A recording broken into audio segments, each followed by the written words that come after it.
Come ride the little train that is rolling down the tracks to the junction. Forget about your cares, it is time to relax at the junction. Lots of curves, you bet, and even more when you get to the junction. Peoticoat Junction. There's a little hotel called the Shady Rest at the junction. Peoticoat Junction. It is run by Kate. Come and be her guest at the junction. Peoticoat Junction. And that's Uncle Joe. He's a moving kind of slow at the junction. Peoticoat Junction.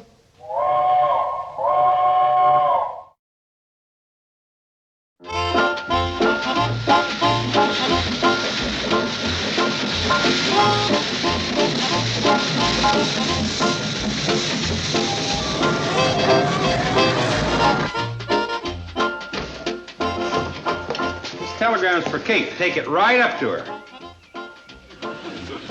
Yeah, and don't stop to read it on the way. How can a dog read a telegram? Yeah, he'd probably have trouble getting it out of the envelope. Mercy. Get on the train. Open it, Mom. Yes, go ahead. Well, I will. For goodness sakes, I never saw so much excitement. You'd think I'd never gotten a On the floor. Oh, thank you. Go ahead, read it. I will as soon as I find my glasses. Try looking for him on your nose. Dear Kate, arriving tomorrow morning to spend a few days at your hotel, as ever, Ralph Denton. Oh, isn't that nice? Well, back to work. Ralph Denton's an old friend. Say, wasn't he that fellow that was sweet on you way back? Yes. He was one of hundreds. Now, if anybody is interested in helping their mother, you'll find her turning the mattress in number 5. Shh. What do you want, Uncle Joe? You mean you didn't notice? Notice what? The way your mom acted when she read that telegram from Ralph Denton. She acted pleased, if that's what you mean. That was just to put us off guard. Why would she want to do that? It's obvious you two girls don't understand women. It ain't normal for a woman to act normal. Oh, Uncle Joe. Sure, oh, Uncle Joe. Your mom may have looked calm to you, but I could see her true feelings.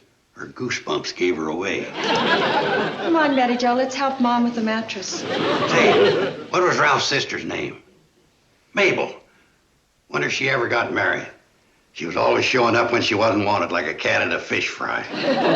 She sounds keen. So now, after all these years, old Ralph's finally coming back. That's it. His sister's finally gotten married, now he's free to woo your ma. No one's on the porch. We can talk here. What about? Well, Ralph Denton's doing an hour and Mom's still puttering in the kitchen. So? Look, stupid, if you were expecting an old flame, wouldn't you be excited, fussing around and getting dressed up? I don't know. If the old flame were Sandy Koufax? Oh, sure, I see what you mean. Then Uncle Joe was wrong about Ralph Denton. No, just the opposite. Well, he's got to be right sometime. Mom's pretending she's not interested because of us. That's Mom, always thinking of herself last. This time she's going to get things her way, whether she likes it or not. What is that stuff? Some of Billy Joe's best perfume. It's called Impossible. It smells impossible, too. It's called Impossible because one whiff and you're impossible to resist. I don't need all this nonsense. Ralph Denton is just an old friend. Yes, we know. It's the old friends that need convincing, because they know you better. Shouldn't Mom be wearing earrings? Before breakfast? Hey, Joe, you gotta stop reading those paperbacks. How about just one earring? Let Ralph know you got something more on your mind besides pancakes. I have no more on my mind. Right. How about one for the road?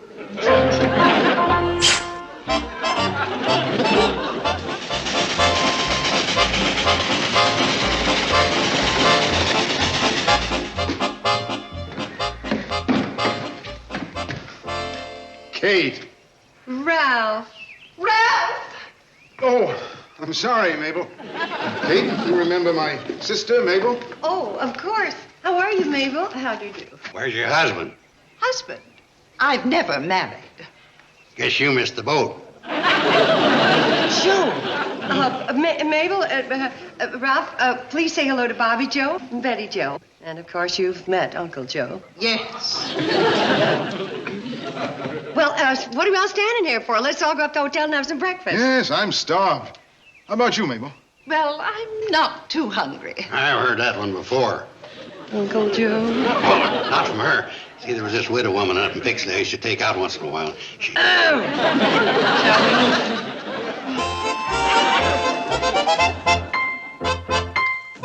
Ralph, as I remember, you were always partial to pancakes. Well, it's been so long since I've tasted any of your delicious pancakes. Ralph, you know what pancakes do to you. Kate's pancakes are different than anybody else's. So's Ralph's stomach. Well, maybe you can fill up on sausages. Sausages give Ralph heartburn. Well, perhaps fried eggs will Make him bilious. Can he handle water? Where's the kitchen? I'll fix something for Ralph to eat. Oh, Betty Joe, would you take Miss Denton and show her the kitchen? Would you like to see your room, Ralph? Yes, I would. Hey, that's delicious perfume you're wearing, Kate. Oh, can you smell it? I just barely have a drop on. Ralph, remember your allergy. What would I do without Mabel? Why don't you try it sometime? Ralph, I know you're just going to love your room. Oh, it's just the way I pictured it, Kate. Nice, clean, pleasant. Well, takes a man of taste to appreciate things like that. But then, as I recall, you always did have Too much. Ralph can't stand a draft. He has a cold every other week. Come along, Ralph. Your cereal's ready. Mabel insists on cooking all my meals. Wasn't that a problem when you were in the service? I took an apartment right near his base. It was Mabel's idea. I'll bet. I'll bet it worked out just fine. It certainly did. When we were discharged, we were a captain.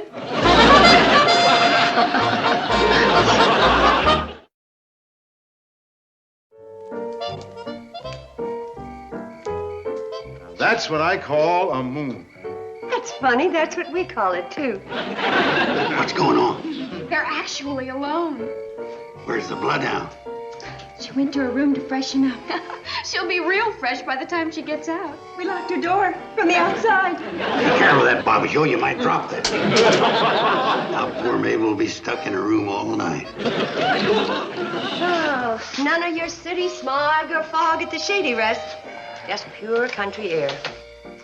It does feel good. Living out here adds 10 years to a person's life, according to Tuck Carberry. Who's he? A neighbor, he's 92. Oh, I guess any man of 92 ought to know what he's talking about. His father's even smarter. My door was stuck. It's a lucky thing I had my keys with me. Oh, Mabel has been collecting pass keys for years. Bobby Joe, I told you to break the key off in the lock. But I didn't. It wouldn't have done any good. Mabel could probably just stare at the doorknob and melt it. Won't you join us, Mabel? Oh, well, thank you. Oh, Mabel, just breathe this nice, clean air. Well, they say that the best air is in the Yellowstone National Park. That's where Ralph and I are going after we leave here. Mabel has every minute of our vacation planned. Sounds like fun. Oh, my goodness, it's 10 o'clock. A vacation's no good if you don't get enough sleep to enjoy it. I agree with you, Mabel. Good night. Oh, not me. I could stay up all night. It's Ralph who needs his rest. Poor boy works so hard all year. Well, I guess I am a little tired. Good night, ladies. Good night, Ralph. Kate. Do you still like fishing? Oh, yes. Well, why don't we go tomorrow? Oh, I'd love it. So would I. Good night. Good night. Don't forget your nose drops, Ralph. 2 in each nostril. Why don't you live a little, Ralph, and take 3 in each nostril? After all, it is your vacation. I told you she had a wonderful sense of humor, didn't I?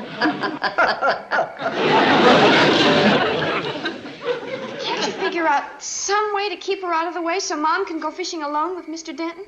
I could steal her broom. Joe, come on, think. Now, Mabel's the type of woman who wouldn't do something if she knew you wanted her to do it. But if you didn't want her to do it, she would. So all I've got to do is figure out what I don't want her to do, and she'll do it. And that's what I'm going to do. See how simple it is?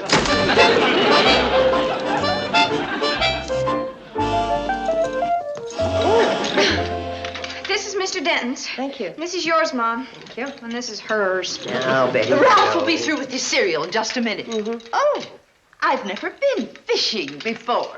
Oh, it's a lot of fun. Walking through mud, fighting off mosquitoes, tearing your dress on brambles. Have you ever had poison ivy? Thank you, Betty Jo. What are you... Shh. Bet you can't guess what I got here, Kate. What? A Sunday go-to-meeting outfit I picked up at Sam Drucker's. Your what? Yeah, I got just what you told me. I told You know, you? plaid jacket, green shirt, pink trousers, orange socks, the pink tie. The pink tie goes with the trousers. He figured something conservative would be more appropriate. I was lucky to have her advise me, or I might have picked out something real loud. Joe, could I see you outside for a minute? Oh, you don't need to worry, Kate. These colors are even better in the sun. Do you really think these colors go together? They will once they're on my back. Uncle Joe, would you please I was come? going to pick out a pink tie with puce polka dots until Kate set me straight on this stuff. Do you think it'll work? Shh. Pink tie with puce polka dots. Yeah, it sure pays to read the Pixley fashion notes, don't it, Kate? Joe, there's something out on the porch I want to show you. Now, I don't mean to interfere, Joseph, but you simply cannot wear anything like that outfit anywhere. Well, why not? I wore one like it last year. Kate picked that one out, too. Let's see, there was an orange and black check jacket, banana trousers, a green shirt, and a yellow-blue striped tie. Uncle Joe. What's the matter, Mabel? Are you implying there's something wrong with my new outfit? No offense, Kate, but I think he should take these things back to the store and exchange them. He hasn't worn them. You'd have to have a lot of help to get Sam Drucker to take these back today, wouldn't you, Kate? Well, That's just like you men. You can make a living, but unless there's a strong-willed woman behind you, anyone can take advantage. You wouldn't catch Kate tangling with Sam Drucker, right, Kate? well, Storekeepers are all basically alike. You just have to handle them subtly and with grace and tact. You know, Mabel, I never realized before the big difference between some of our local women and a woman of the world. Well, travel does expose one to good taste and an awareness of style. Oh, say, Mabel, you don't suppose you could spare the time to come into Hooterville with me and stand by my side while I talk to Sam Drucker? Well, I... No, you'd better not. Sam Drucker would twist you around like taffy, Mabel. I doubt that. When is the next train to Hooterville? We went on the next train to... the train won't be here for a long time yet.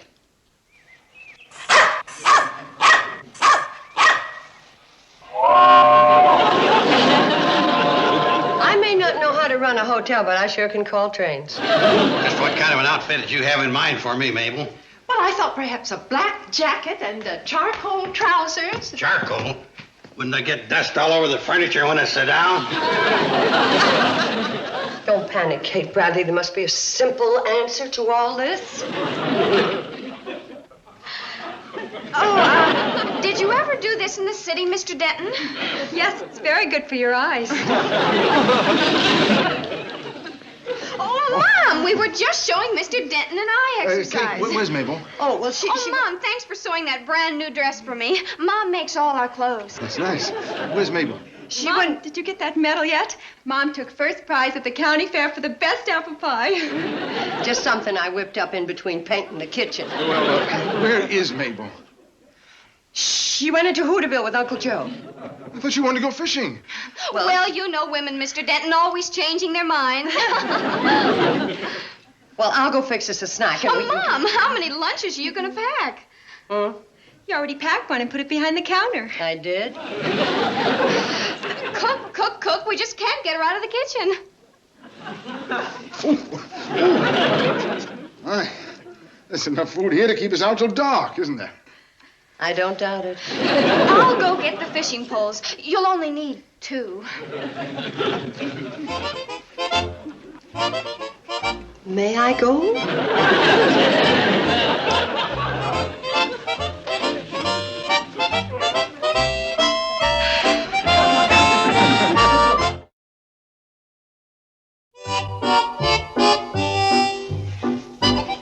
I hope we get to Hooterville before Mr. Drucker's store is closed. Oh, we will.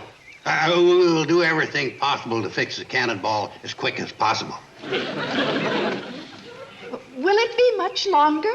It looks like the Flim Jam has banged against the Shrillville and plumb shot the Grizzleblink all to heck, ma'am. That don't sound too bad, Charlie. How can the Flim Jam bang We're again? just helping Joe. Oh. The flange rod's leaning against the zitz braille. Oh, dear. We're in a hurry, Charlie. Charlie, I've been working the cannonball as long as you, and I never knew we had a flange rod or I told you we're just helping Joe out. helping him out of what? It's a secret. Why ain't I in on a secret? Last time I told you a secret, before I could get home, it was in the newspaper, and they were broadcasting it over the radio. Some secrets won't keep as long as others. Besides, I'm worried about that flange rod. We ain't got a flange rod. What's it doing leaning up against that zitz braille? We ain't got a zitz braille or a flange rod, and the Flim Jam ain't banged up against the Shrillville. Then our Grizzleblink ain't shot to heck, is it? Can it be when we haven't got any? Mabel, are you sure purple and green stripes don't go too good with banana trousers? Here they come. You think she'll get angry? She'll get over it on her honeymoon. I never saw a man catch so many fish at one time. Well, I guess I did all right. Oh, don't be modest, Ralph. You ought to write a book on fishing. Oh, I guess Mabel must be up in her room. What happened? I don't know. Must have blown a fuse. Where are you, Kate? Over here at the coffee table. We usually have some matches here. Where's the coffee table? Right here. There you are. Oh. Candles. Yes, we keep them here in case of an emergency. Where's the fuse box? I'll check it. It's just down the hall.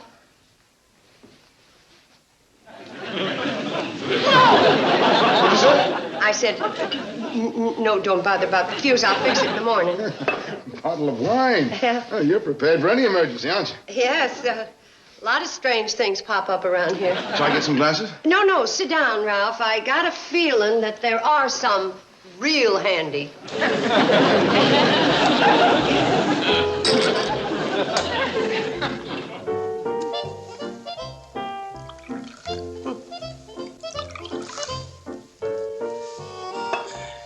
Thank you.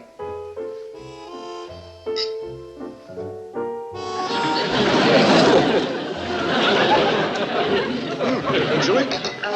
It's... Give me this. Oh, don't you think you're going to need it? Thank you very much.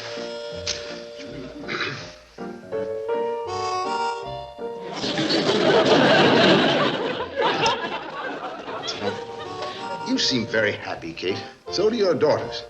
Yeah, there are a lot of laughs. I certainly enjoyed spending the day with you, Kate. Yes, it was fun talking over old times, wasn't it?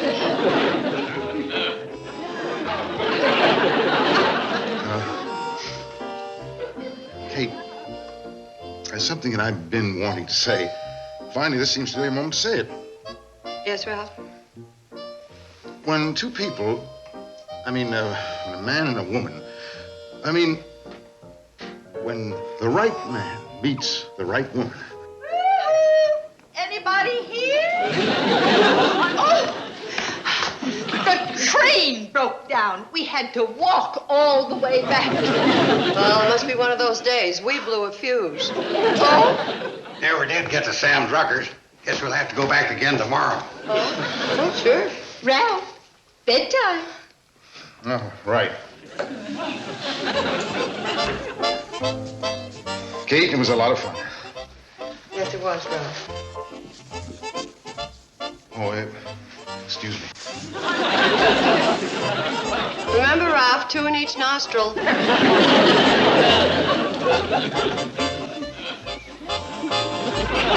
This time, I'm not sitting here all day. I'd like to pick berries or just start right back to the hotel. Say, picking berries. Mabel, that sounds like fun. My goodness. Picking berries is certainly hard work, isn't it, Joseph? It ain't easy, Mabel. 4 days of keeping that woman busy. I'll tell you, Medicare came in just in time. But it'll all be worthwhile, Uncle Joe. Mr. Denton's on the verge. Somebody better give him a push before my feet collapse. Every time that dang train breaks down, Mabel's got me out hiking, picking berries, looking for shiny rocks. She'd make Davy Crockett holler, Uncle. Oh, pardon me. Mr. Carson. Mr. Carson, could I see you alone for a minute? I'll be out in the lobby. Sure, I'll be right in. Uncle Joe, he's got that marrying look in his eye. When he asks your permission to marry Mom, don't tell him yes right away. I don't need no advice. Get me my shoes and socks. Man can't discuss a solemn occasion like this in his bare feet. Mr. Carson, I don't know exactly how to say this, but, sometimes the idea of marriage comes late in life to certain people. Yes, I guess it does. But it only takes a few days of constant exposure to each other, and some people can make up their minds real fast. Don't you agree? Yep, I sure do. That's what made America great. Now, I know how close you are to Kate. You think she'd approve? Well, now, I'll tell you, Ralph. At a time like this, a man in my position is supposed to hem and haw and keep you on tenterhooks. But I believe in being direct. I don't know of anything that'd please Kate more. That's just what I wanted to hear. Well, I guess I'll clear the table. Oh, no, that can wait. I have something I want to say. I'm not very good at making speeches, but, all I want to say is that, I don't know, it must have been fate that led me here to Shady Rest Hotel after all these years to see Kate. Through the years, I've often thought... Now, we all know what you want to say, so get to the point. Well, all I want to say is that there's going to be a wedding. Naturally, I'm in favor of it, and I've talked to Mabel, and she... I'm happy to announce the betrothal of my sister Mabel to Mr. Joe Carson. Joe, I'm overwhelmed. And I want you to know that I intend to be the best wife and berry picker any man ever had. Well, I guess I'll clear the table.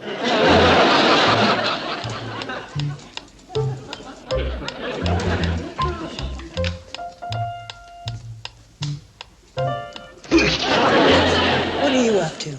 I'm executing Plan B. Plan B? I put it in operation when Plan A backfired on me. Serves you right. Telling the girls that Ralph Denton came here to marry me. You got caught in your own web. But running away isn't the answer. I ain't looking for answers. I'm looking for distance. Joe, we will find a way to call off the wedding. Oh, fine. While you're figuring it out, you can reach me, RFD, Guatemala. No relative of mine was ever a coward. Shake hands with a pioneer. Don't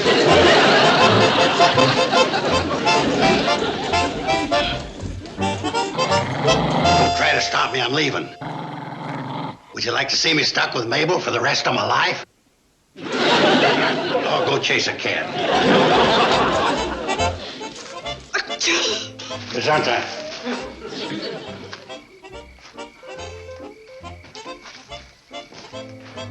You going someplace? Guatemala. I guess we sort of got rushed into things, didn't we, Joe? Oh, don't blame yourself, Mabel. You ain't the first one to fall heir to my irresistibility. Joe, I can't think of another man in the world I'd rather marry. If I loved him, I'll never see a berry or a mountain without thinking of you.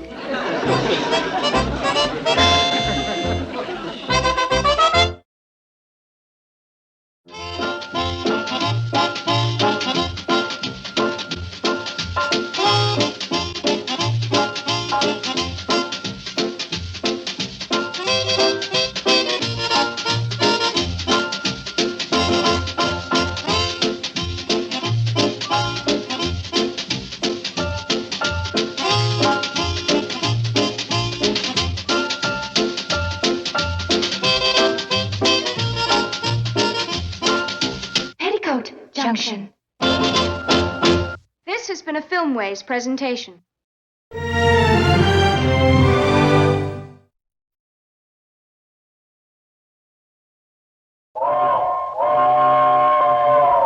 Come ride the little train that is rolling down the tracks to the junction. Forget about your cares, it is time to relax at the junction. Lots of curves, you bet, and even more when you get to the junction. Peoticoat Junction.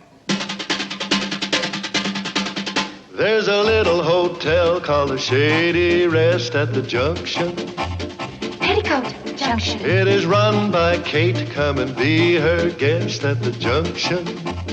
Peoticoat Junction. And that's Uncle Joe. He's a moving kind of slow at the junction. Peoticoat Junction.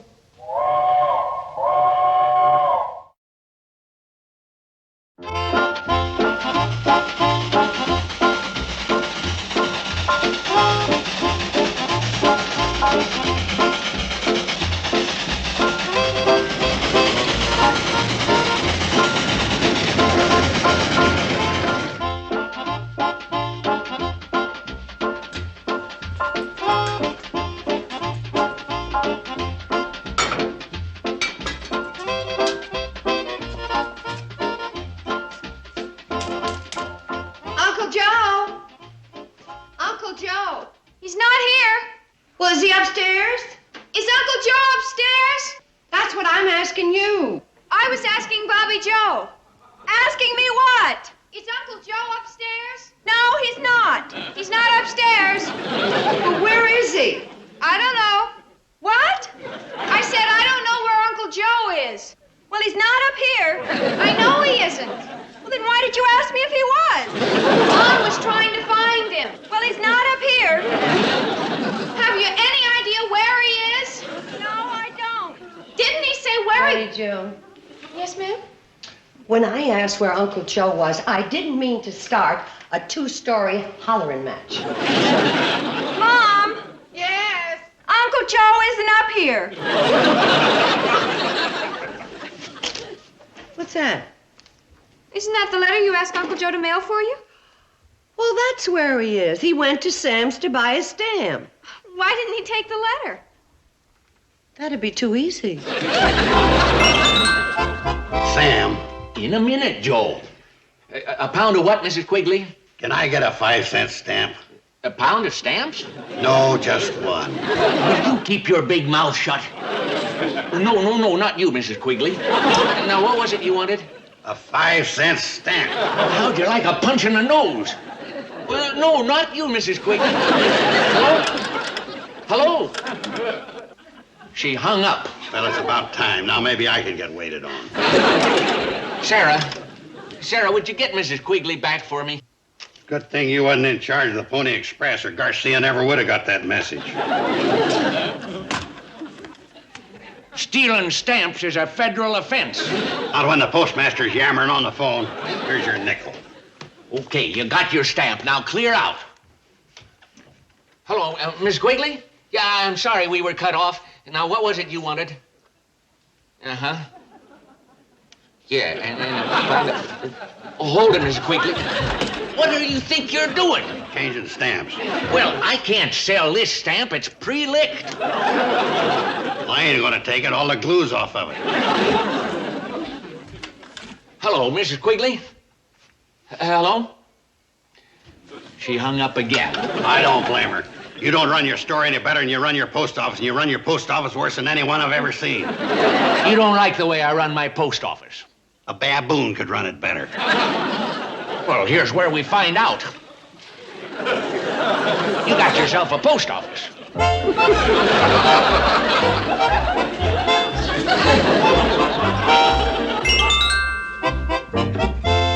Oh, Uncle Joe, did you, what's that? Post office. You went to town to buy a stamp and you came back with the post office? Meet the new Hooterville postmaster. Oh, Uncle Joe, you better take that back before Sam misses it. Sam gave it to me. Sam gave you a post office? Yeah, I was interfering with his grocery business. Take it back. Kate, I've got a good reason for bringing this out here. Now, I'm a fool for asking, but what is it? Well, Kate, 90% of the business Sam gets is because he's got the post office there. People come in to buy a stamp, they end up buying groceries. I figure the same thing will work here. People will come in to buy a stamp and they'll rent a room. That's the reason. Take it back. Kate, you just don't bandy a post office around like a ping pong ball. Once it's duly appointed, you can't unappoint it. Take it back. Nope. Please. No. Please. No. Sam, you just can't give away a post office. You don't see it around the store, do you? But you've been postmaster for 22 years. Yeah, and Justice of the Peace and Water and Power Commissioner and Superintendent of Schools and editor of the newspaper and notary public, besides trying to run a store. I've been busier than an Adam's apple at a yodeling contest. Take it back for my sake. Well, Kate, Look, if you don't, Uncle Joe is sure to do something foolish and get in trouble with the government and wind up in Leavenworth. Oh, I never thought of it that way. See? But the more I think of it that way, the more I like it. Sam. When you get back to the hotel, would you mail this letter for me?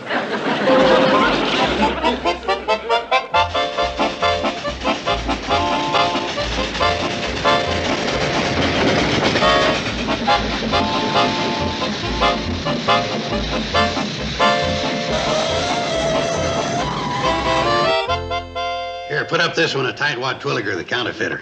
Uncle Joe, Mom isn't going to like these posters in her lobby. Regulation 831.43 says that every post office has to display wanted posters. Hey, this looks like you, Uncle Joe. Oh, let's see it. Oh, there ain't no resemblance. What have you done to our lobby? Take down this rogues gallery. Regulations say we have to display them in the most conspicuous place in the lobby. Uncle Joe, guests don't want to sit around in the evening and look at these plug uglies. Sure they do. It'll make up for the fact that we ain't got TV. Girls, take them down. I don't want, what is that? Every post office has to have a scale. So does the kitchen. But that scale's official. I just swore it in. Find yourself another one and swear it in. And by the powers invested in me, I hereby confiscate this scale in the name of the United States Post Office Department of Washington, D.C. Oh, you can't do that, Joe. He's wearing a hat. That don't give him the right to take the station scale. Okay, Charlie, I'm putting you on report for interfering with the postmaster. What's your full name? Gosh, Joe, you wouldn't do that to Charlie. He's your friend. What's your full name? Don't pay no attention to him, Floyd. You fellas going to help me get this up to the hotel, or do I have to call the FBI? Go on, call him. You got a dime?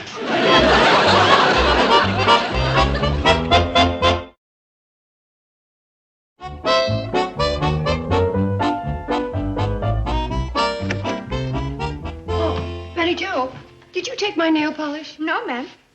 I wonder where it is. Uncle Joe took it. Uncle Joe? Uncle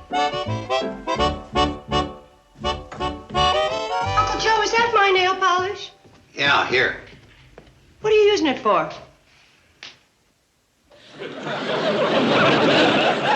This is supposed to be official? How will I paint the whole thing red, white, and blue? That's the national colors for the post office department.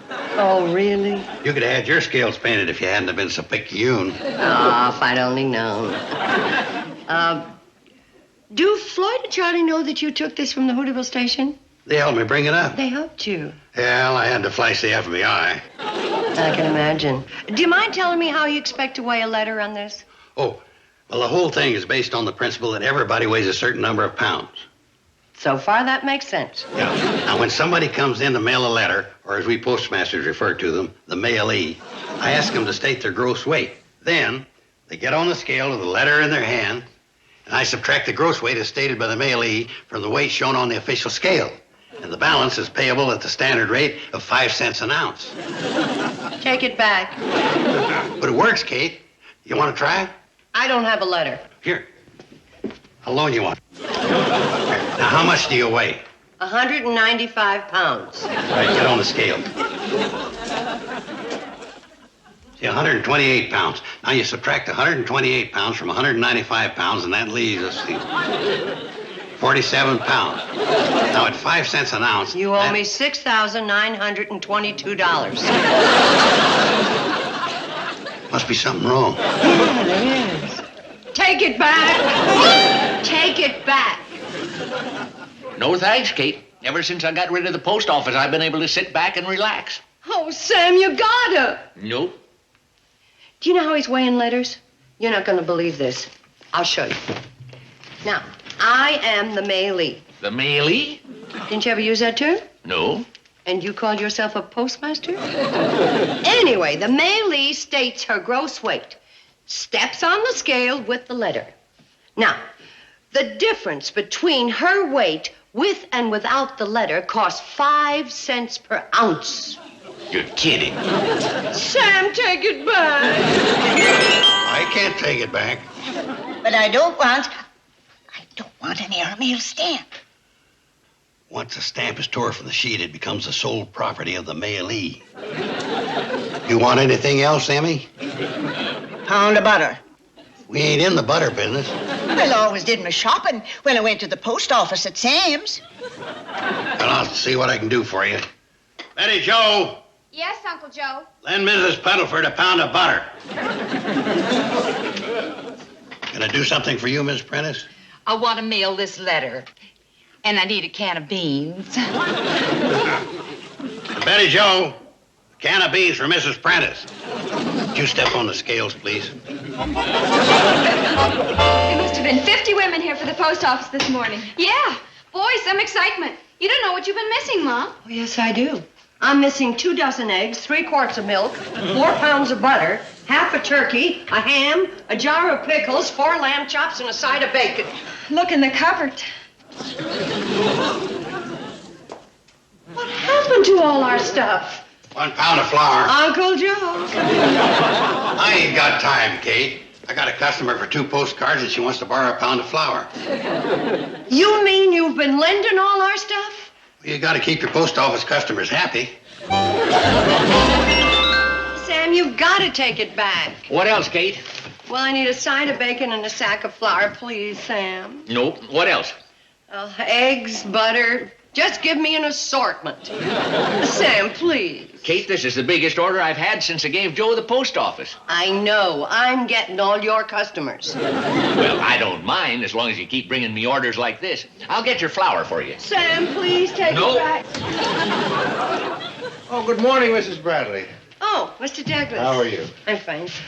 Is Mr. Drucker around? I want... You see... Where's the post office? Oh, Uncle Joe has it. What? Sam gave it to him. He gave it to him? Can he do that? It's out at the hotel. Well, would you take this with you? Mail it for me. No, I'm sorry. Why, what's... It's too complicated. How can mailing a letter be complicated? Follow me. Uncle Joe, I brought your customer. Hi, Mr. Douglas. What can I do for you? I want to mail a letter. You're going to be sorry you said that.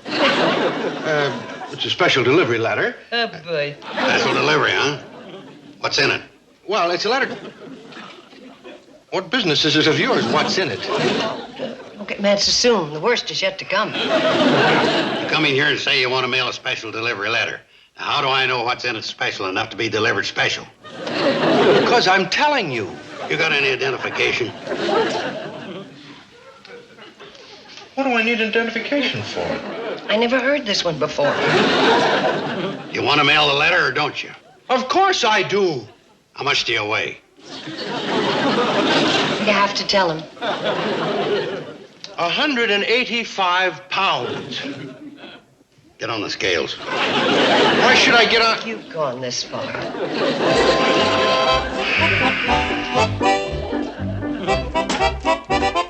Now what? Put in a penny. What kind of a... Be my guest.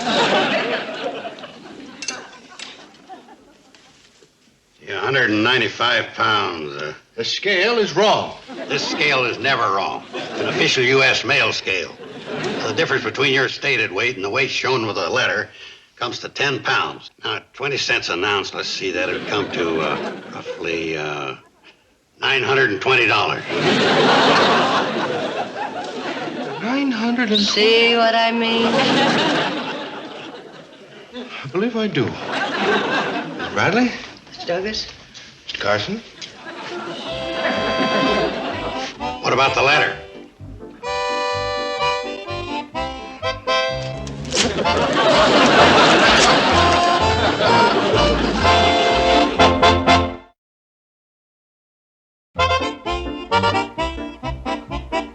I don't care whether you take it back or not. Just help me figure out a way to get it out of the hotel. Well, there's probably some rule in the regulation book that he's violating. Any special one? Take your pick. There it is, in black and white. You're operating an illegal post office. Kate, I don't know what you're talking about. Listen. Regulation 761.43, location of mail handling area. It is unlawful to conduct any post office business within 50 feet of a kitchen or installation where food is prepared. And my kitchen is 43 feet from this post office. That's no problem. Just move the kitchen. I am not moving the kitchen. You are moving the post office. Where? I don't care where. Just get it out of the lobby. 43 feet.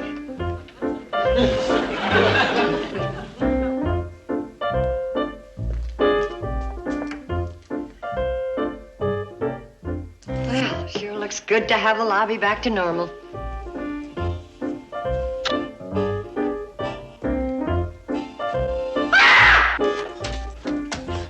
Mom, what's the matter? My door.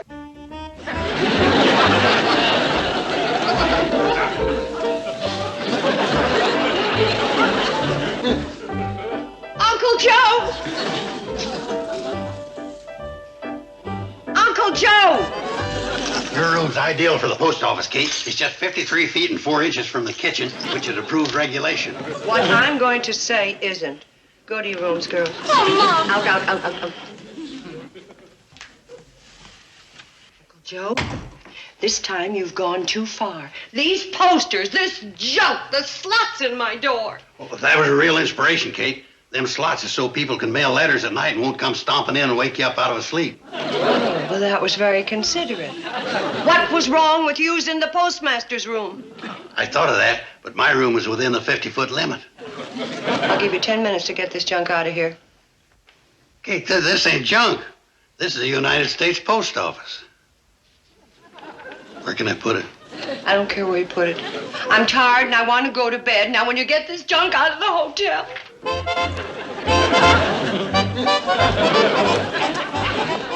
What's the matter, Uncle Joe? Your mother evicted the post office. When they picked that motto about the rain, the sleet, and the snow not stopping the mail, they didn't figure on Kate Bradley. Why don't you give the post office back to Mr. Drucker? Because I don't figure he's the type of man that should be trusted with it. Fella comes in to buy a 5-cent stamp, he gives it away. This mail hasn't been delivered yet. How can I deliver it when I ain't got a post office to deliver it from? Why don't you deliver it? Who ever heard of the postmaster delivering the mail? That's like asking the Secretary of Agriculture to pick tomatoes. Well, what are you going to do with it? Well, if I could find me a couple of pretty young girls that wanted to help their Uncle Sam, I could... How'd they know I was talking about them? Hold it. Where are you going? Come here, I want to talk to you. You ever given any thought to your future? Or you just want to stay an ordinary dog all your life? Well, you can't. That's my job. Maybe if you started as a mail courier and worked your way up, it'd be a great future for you. If anybody ever bit the postman, you could bite him back. I can get you into the civil service without taking the written exam. Hold up your right paw and repeat after me. Neither rain, nor sleet, nor snow. Where'd he go? Oh, well, he wouldn't have made a good postman anyway. He doesn't know where half the people live around here. Must be somebody who... And I think I've just found him. But think of all the business the post office will bring the train. I can set it up in the baggage car. Joe, you're not ruining the cannonball like you did Kate's hotel. All right, fellas. I'll do my best to keep this out of the congressional record. Keep what out of the congressional record? The fact that you deserted your country in a time of need. The names of Charlie Pratt and Floyd Smoot will go down alongside that of Benedict Arnold. Benedict Arnold? Where's his post office? Joe, we're tired and we're broke. These extra mail runs are burning up a lot of wood, right? We ain't got time to chop fuel, so we give the Krebley boy 25 cents an hour to load the tender. We want our money back. That ain't in my post office budget. Look, fellas, are you against motherhood? Why, of course not. Then what's going to happen on Mother's Day when there's nobody to deliver the cards? Mother's Day. I never thought of that. We'll do it, Joe. Thanks. I'll help you set this up in the baggage car.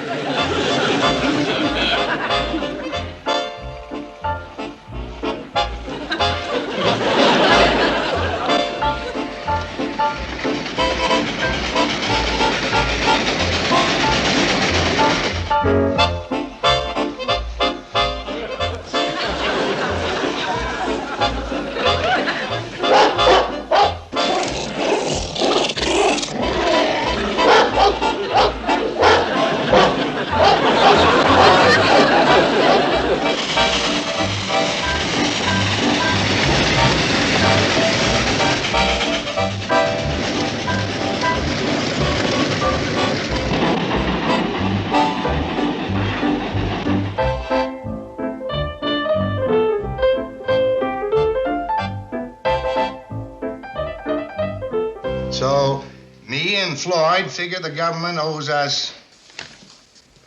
Can you make out this next line, Browning? Government owes us $3.75 for wood for the cannonball. Hope this don't strain your budget.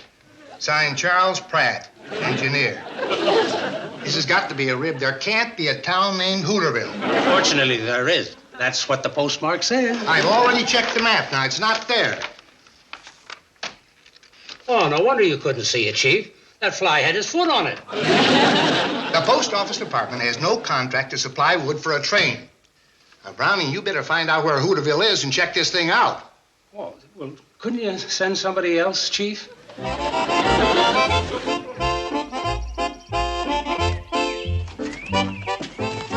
Oh, hi, Kate. I figured you'd be in the lobby. That's where I figured you figured I'd be. That's why I figured to be here. Where are you going with that? Well, Charlie and Floyd conked out on me. They're too cheap to pay for their own wood for the privilege of delivering the United States mail. Can't you imagine that? Kate, it's my duty as a citizen. Of what country? This one. Oh, well, I just wanted to get the facts straight before I said, no, you cannot bring that stuff back in the hotel. The mail's got to go through. Not through the hotel. Kate, I've got a lot of mail to deliver. How am I going to do it? You'll figure out a way. 2 degrees northwest, Uncle Joe, and 5 degrees more elevation.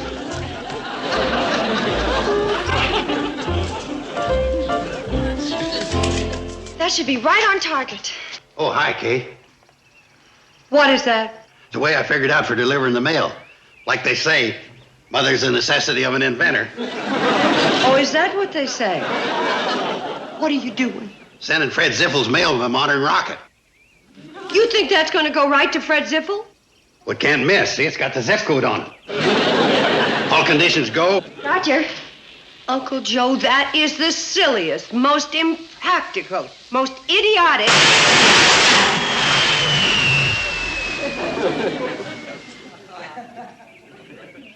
Fred Ziff will be reading that before you can say it.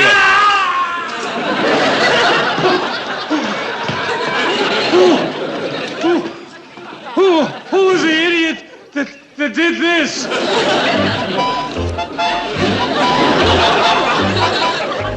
Any mail? No. Gee, I wish Uncle Joe would write from wherever he is. Did you look under the water tank? Oh, Sam, I'm so glad that you have the post office back. Well, I kind of missed it.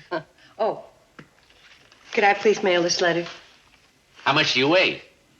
Don't say. Step on the scale. Look! You want the post office back at the Shady Rest?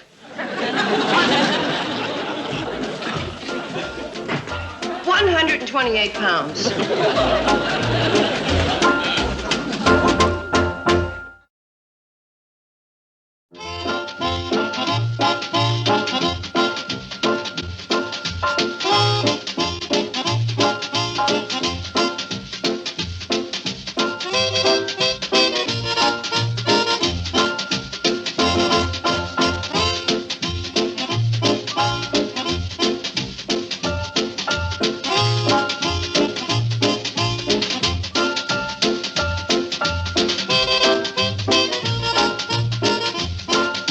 Peoticoat Junction.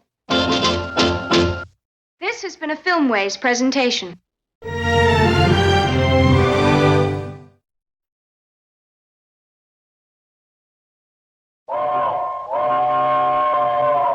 Come ride the little train that is rolling down the tracks to the junction. Forget about your cares, it is time to relax at the junction. Lots of curves, you bet, and even more when you get to the junction. Peoticoat Junction. There's a little hotel called the Shady Rest at the junction. Peoticoat Junction. It is run by Kate. Come and be her guest at the junction. Peoticoat Junction. And that's Uncle Joe. He's a moving kind of slow at the junction. Peoticoat Junction.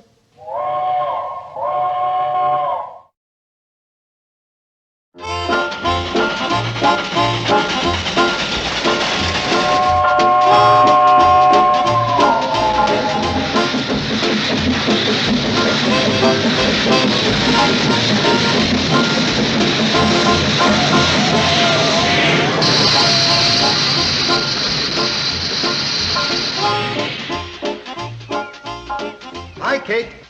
We're back again. Not a soul on the coach, huh? Just me. And our partner didn't make it. Don't blame me. How many times have I told you not to sit near an open window when we're going around Dead Man's Curve? I only fell out twice this week. Do you realize that it's been nearly a month since we've had a single guest? Golly, I don't remember it ever being this bad. No, we usually get a few salesmen around this time. I was hoping to do some business so I could afford to go into bankruptcy. Oh, Kate, don't worry. Your luck will change. Yeah, it's always the darkest before you lead a horse to water. Thank you. I guess. And remember, every cloud has a stiff upper lip. Thank you. And...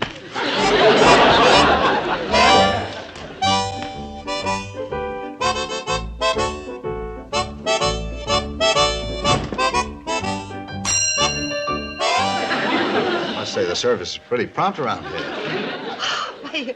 You startled me. I haven't heard that bell ring in so long. Where did you come from? I didn't hear the train come in. I took the bus and walked in from Steuben's Bluffs. You... Well, that's some walk, Mr. Reynolds, I'd like a room. Do you have a vacancy? The whole hotel. Pick a number and you can take your room. All right. Walked all the way from Steuben Bluffs, huh? Well, it was a beautiful day, and walking's my hobby. Then you're gonna like room 5. It's upstairs and clear to the back. May I have a look at it? Oh, certainly, Uncle Joe. Oh, this is my Uncle Joe. Mr. Reynolds, Mr. Carson. Would you show Mr. Reynolds room 5, please? Show it to him. Yes, I'd like to look at it. I just took a look at it. It's still there. Uncle Joe, would you please show Mr. Reynolds the room? Okay. How'd you get here? The train didn't come in. I took the bus and I walked in from the road. Oh? Seems to me a man coming into the hotel should... Uncle Joe, Mr. Reynolds likes to walk. It's his hobby. The room? Walking ain't my hobby.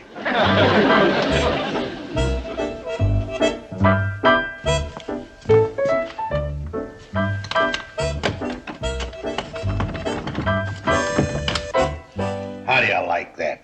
This is the key to the cellar door. May I? You're wasting your time. Take a locksmith to get into it. How'd you do that? It's simple when you know how. Well, this is fine. This is lovely. I'll take this. Okay, but you gotta come down and sign the register. I'm a little tired now from that long walk in from the road. You didn't say why you didn't come in by train. I know I didn't. I'll be down and register after I take a nap. There's a state law says a guest must register when he checks in a hotel. Well, I hate to disagree with you, but the law states the guest must register within 12 hours of checking in. I'll be down long before that. Now, if you don't mind, would you go down and get my bags from the lobby? 12 hours, huh? 12 hours. You sure about that? Yes, 12 hours. Positively, 12 hours. Telling you, Kate, there's something fishy about him. How did he know about that 12-hour loophole in the law about guests registering? He's probably a lawyer. Lawyer. What he knows about the law, he's probably learned from breaking it.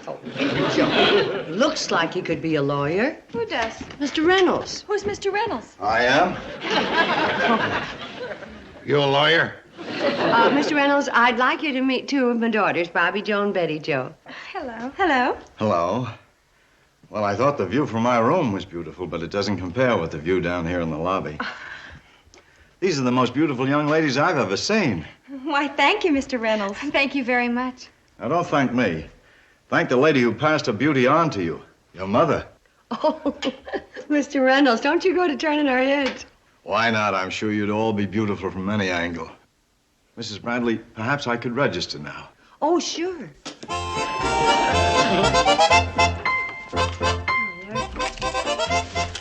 Mr. Reynolds, you didn't come on the train, did you? He parked his car on the county road and walked in. No, I took the bus and walked in. Would this be enough for a week in advance? That's enough for a month in advance. Fine. Thank you, Mr. Reynolds. Thank you very much. See? See how sneaky he is? He pays in advance so he gets you off guard. Gee, Mom, it looks like your luck has really changed. Yeah, it's like baseball. Sometimes you have a losing streak, and then somebody comes in with a run, and before you know it, you won the game. That makes sense. So why don't we all pitch in and spruce up the other rooms, huh? What for? For the guests that are going to be coming. Kate, I wouldn't build up my hopes too high. Mrs. Bradley, are you expecting any other guests? Well, I'd like to reserve the entire hotel. I think that could be arranged. Suppose you realize that to hold all them rooms until your friends get here is going to cost you your arm and leg. Well, would $200 cover it? Oh, yes. $1 more and you'd be the new owner. But you don't have to pay in advance. You pay when you check out with your guests. By the way, how many are going to be in your party? Just me. And that way I can be sure I won't be disturbed. Why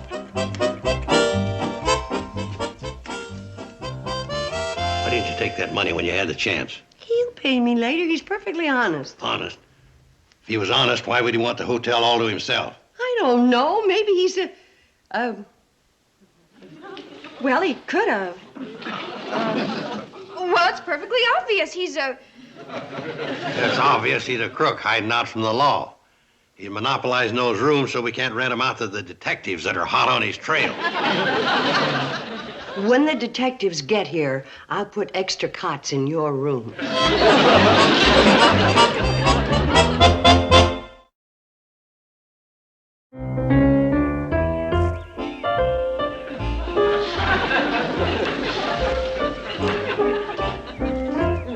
Oh, here he comes. Watch me give him this Perry Mason interrogation. Uncle Joe, I will not have you asking him a lot of nosy questions. Don't worry, Kate. The way I pump him, he won't even know he's being pumped. Well. Hello. Mrs. Bradley? Mr. Reynolds? Sure is nice weather for traveling salesmen. It sure is. Were you ever a traveling salesman? Me? Oh, no. I thought maybe that's what you was. Oh, no. But it certainly is lovely weather. Yeah. Yeah, the weather must be quite a change for you coming from the east. Yes. Yes. I imagine it would be if I were from the East. It'd be a bigger change even if you're from the West. Yes, it would be. But I'm not from the West. Yeah, well, our weather's so nice it'd be a great change even from the north or the south. Yes. This weather is such a change, I think I'll enjoy it by taking a walk in it.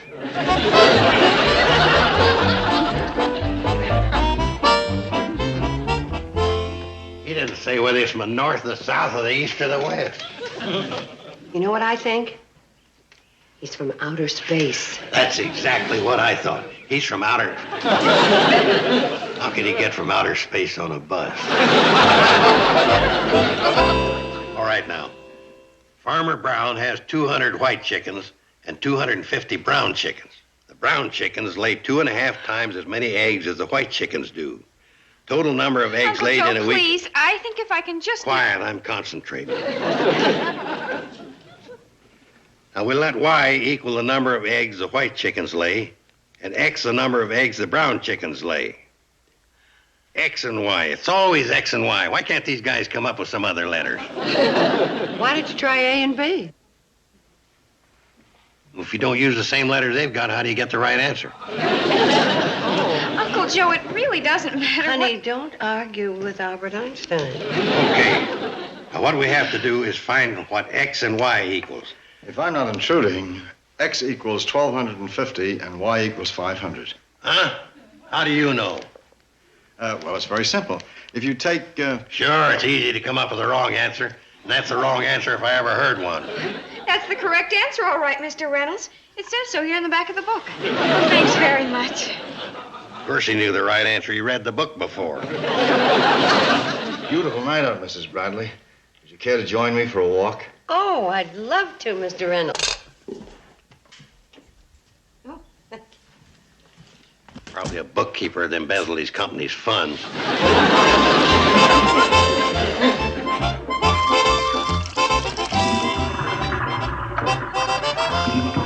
Uh-oh, the pump again.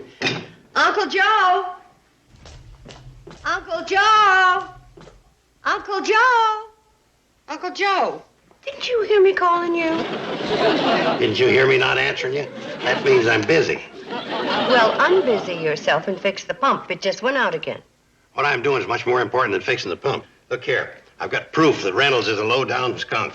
Huh? See his signature on the register? Yeah. I'm analyzing his handwriting. So? See how he makes his E's with them big loops? Crosses his T's and dots his I's? Well, the book says that all them things show criminal tendencies. It does? I sure got him dead to rights this time, Kate. You know something? It looks just the same as this handwriting here. Yeah. Makes his E's with them big loops. Crosses his T's, dots his I's the same way. Yeah, that's the criminal type if I ever saw one. This is the shopping list you wrote last week. Want to turn yourself in? After you fix the pump. Kate, this should convince you what a low-down thief he really is. Tricking up his writing to make it look like it's written by someone as honest as me. Well, sure, I'll print it on the front page if it's a big enough story. Well, come on, tell me what happened. A bank robbery? The Benton Bank? When did it happen? Yeah? Uh-huh. How much is this can of hominy? $3,000. Boys, your price is going up. It seems to me Will you stop babbling? I'm talking to my foreign correspondent over at the county seat. The Benton Bank was robbed of $3,000. Well, I've got an alibi. I was with Charlie all the time. Nobody's accusing you. Now hush up. Hey, Sam, give me a couple of number 12 pump gaskets. You hush up, too. Are you still there? Yeah, well, now what is it? Oh, that'll make a big story over here. The bank robber was last seen heading this way. Bank robber? What bank robber? What do you want to do that for? Because I got a bigger story for you. The capture of the bank robber. We got him over at the hotel. Like the time you had the spy over there and he turned out to be with the sheriff's department. That's him. That's him, all right. Are you positive? I'm sure as I've been sure of anything in my life. Well, that leaves plenty of room for doubt. Now, look here, Sam. Now, what Sam means is you better be pretty sure before you go accusing anybody of being a bank robber. Yeah, he'll sue you for every penny Kate's got. Now, what you ought to do, is take a picture of him and send it to the authorities so you can be sure. Look, I don't need nobody to think for me. Now, the first thing I'm going to do is take a picture of him and send it to the authorities so I can be sure.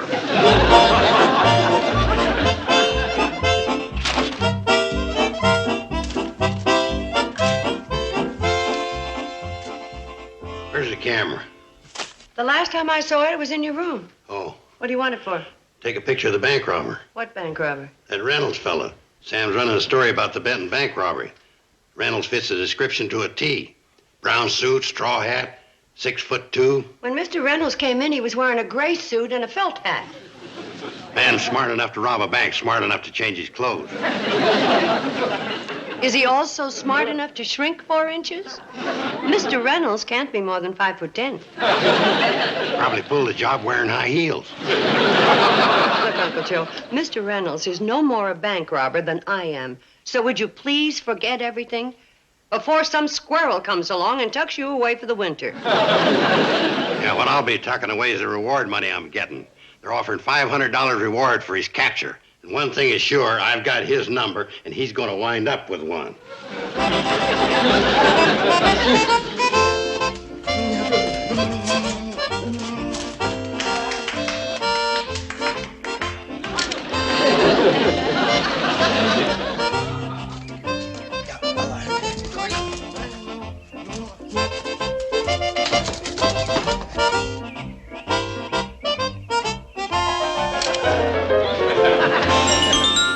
Sam, would you hurry up and get to my pictures? I'm hurrying. Oh, here they are. Let's have them. That'll be 65 cents. This is official police business. Give me them.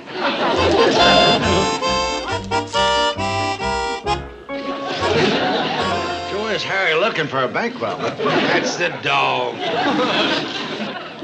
At least you'll be able to get his footprints. Where's the rest of them? That's all that came out. Sam, you still got them handcuffs the sheriff left here until he pays his bill? Yeah, but I don't... Let me have them. I'm going to bring this guy in. Where's your proof? Any man that'd go through all them shenanigans to keep from getting his picture took has got to be guilty. Here's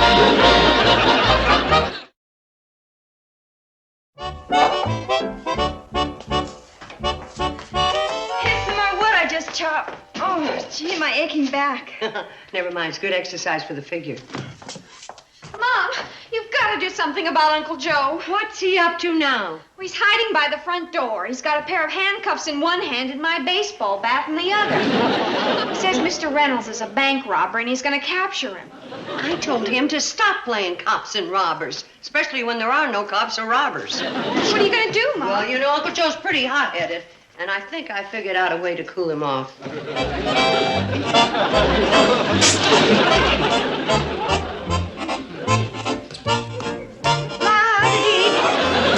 Oh, Uncle Joe, have you seen Mr. Reynolds? He was sweet enough to chop this wood for me, and I want him to chop some more. Chop wood? You shouldn't be trusting that fiend with an axe.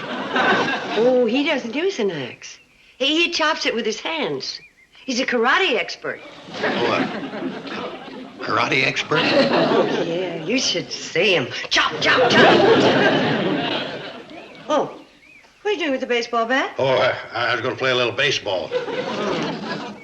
And the handcuffs? That was in case I caught somebody trying to steal a base. Karate expert, huh? Chop, chop! So, I decided to let my good friend share in the honor of capturing the bank robber. You still don't know for sure he is the bank robber. Joe, you didn't get his picture or nothing. How many times do I have to tell you I know it's him? Just to keep you from fretting, I'll take the full responsibility. I'm just giving you a chance to share in the glory. Do we get to share in the reward? Reward? What reward? The reward for capturing the bank robber, like it said in Sam's notes. Oh, that reward. Well, do we share? Okay, I'll split it with you. Hear that, Sam? He's going to split the reward with us. The only reward I expect is the big laugh. What big laugh? The one I'm going to get when that Reynolds fella sues you for false arrest. Don't pay any attention to him, fellas. Now, here's my plan to nab him. To throw him off guard, you'll all come over tonight for a band rehearsal. Oh, boy. When Reynolds comes down to listen to the music, I'll signal for you to stop. And Floyd, you walk around, stoop down behind him, and I'll push him. Well, if Sam don't come, it won't be much of a band rehearsal. Oh, who says I'm not coming? Somebody's got to look out for Kate and the girls. Now, remember, when he comes down to listen, I'll give you the signal, take 5, and we'll go into action. Right? Oh, for Pete's sake. We'll do it. Mercy. And don't let on that we're wise to him. You ready? A 1, a 2, a 3.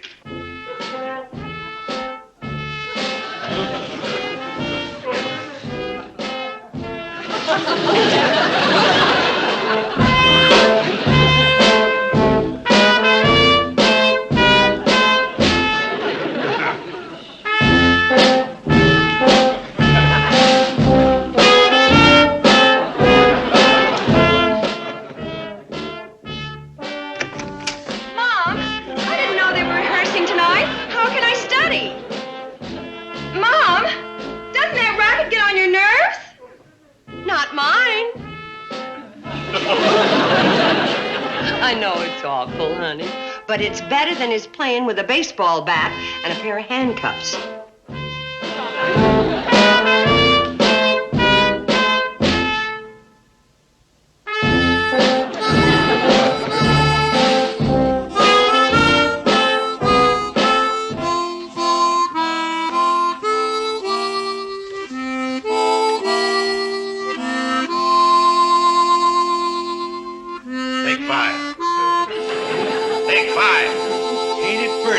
Plays like an angel. I said take 5. Who could be playing such beautiful music? There's only one person. Has to be Mr. Reynolds.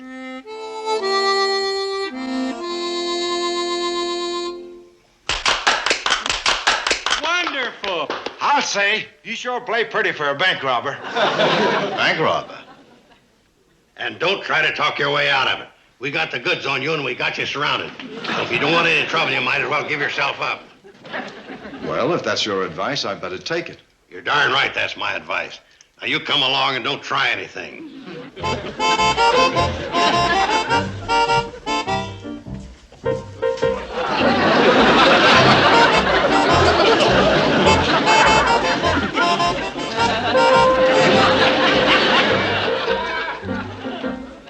I believe they go this way. There.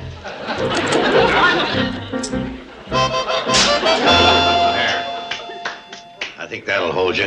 All right, fellas. We'll go up and search his room. Find the stolen loot. Oh, boy. Yeah.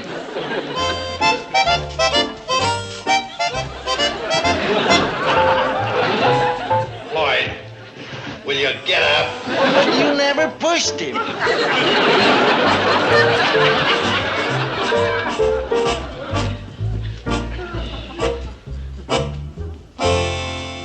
Out of the way, Kate. This is man's work. Hold it, hold it.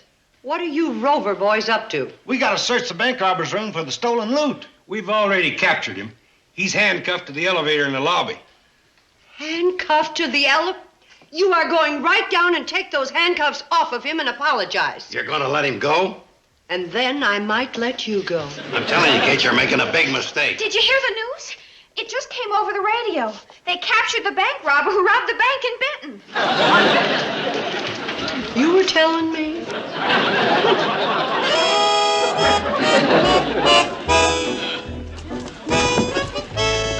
I thought you said you had him handcuffed. We did. Honest, Kate, he was standing right there. I don't see how he could have got away. You should have pushed him. Mom, have you seen Mr. Reynolds? We passed by his room and his door was open and his things were gone.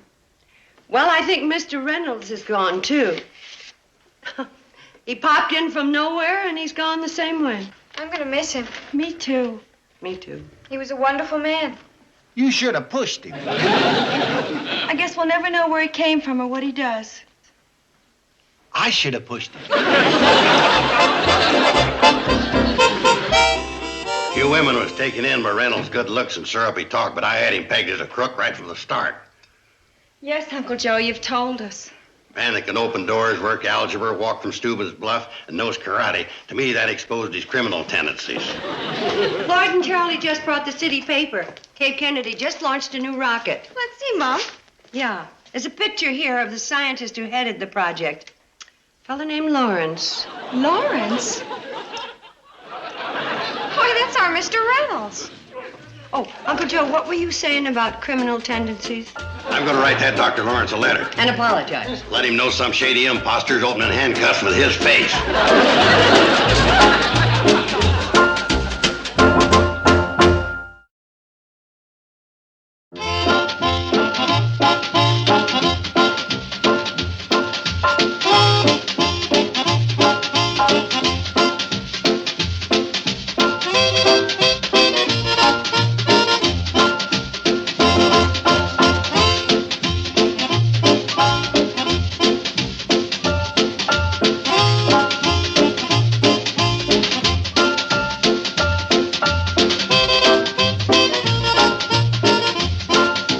Peoticoat Junction.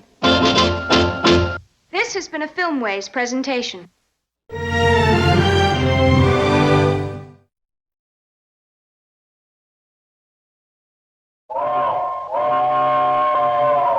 Come ride the little train that is rolling down the tracks to the junction. Forget about your cares, it is time to relax at the junction. Lots of curves, you bet, and even more when you get to the junction. Peoticoat Junction. There's a little hotel called the Shady Rest at the junction. Peoticoat Junction. It is run by Kate. Come and be her guest at the junction. Peoticoat Junction. And that's Uncle Joe. He's a moving kind of slow at the junction. Peoticoat Junction.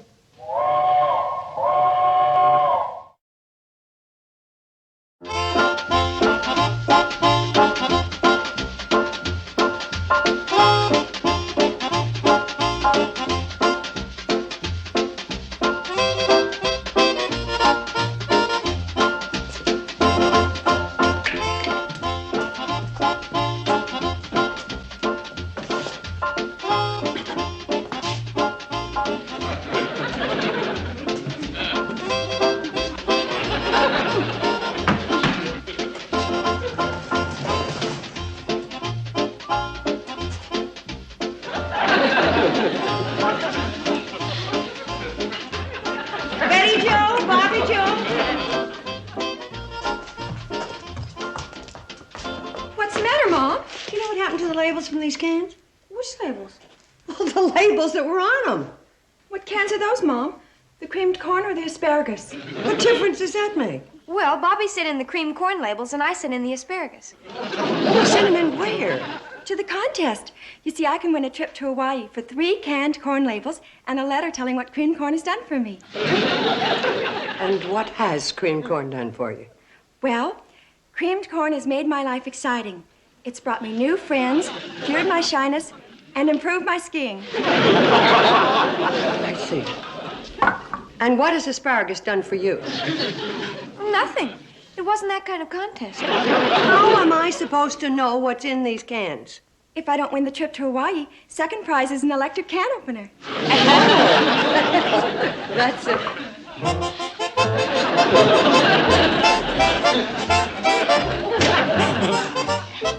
What happened to the cornflakes? Oh, that's a 2-week cruise in the Caribbean. Is there any kind of a contest for a mother to get a month's consultation with a psychiatrist? You were born in August, weren't you? Well, there is a contest where if you were born between July 28th and October the 30th... No more contests. But, Mom... The labels are off the cans, the sides are off the boxes, and But, Mom, you can win all sorts of big prizes. Oh, that'll be the day. Mom, we stand a real good chance. No. Forget it. And please, let me get supper. Oh, what are we going to have? Russian roulette.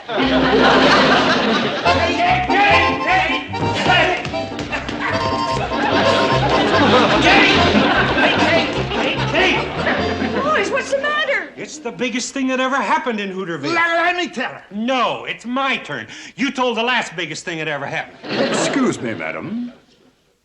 Oh, you blew it. Kate, the news just walked in the door. Are you Mrs. Bradley? Yes, I am. I'm Faversham. You've won me. I what? I'm the first prize in the Gibney Old English Tomato Sauce Contest. Your own English butler for 1 month. Bobby Joe, Betty Joe. What's the matter, Mom? Which one of you took the labels off the tomato sauce cans? I won! Business. The judges felt that your essay stating that tomato sauce had made your life more exciting, brought you new friends, cured your shyness, and improved your skiing was worthy of the first prize. I thought that was what cream corn did for you. Tomato sauce does the same thing. Well, you just won yourself a butler. Come on, Floyd. Wait a minute. Are you a real English butler? Yes. Let me hear you say something in English. On your way, bumpkin. Hey, I understand him, and I don't even know the language. I'm sorry about Floyd. No apologies necessary, madam. Now, if you will kindly show me to my quarters. Oh, you don't have to stay. Mom, we want him. Girls, this is the most ridiculous thing I ever heard of. What's ridiculous? Having an English butler in the hotel. Yeah, but we ain't hiring nobody. We're overstaffed already. He's not applying for a job. We want him in a contest. Oh. Maybe we could trade him for 2 weeks in Hawaii. This is my uncle, Mr. Carson. How do you do, sir? Just fine. He got real good manners. Uncle Joe, would you show Mr. Faversham to his room? Just plain Faversham, madam. Just plain Faversham should be showing me to my room. He's the butler. Madam, I'm here to do for you and your whole family, not to have you do for me. Good show, just plain Faversham.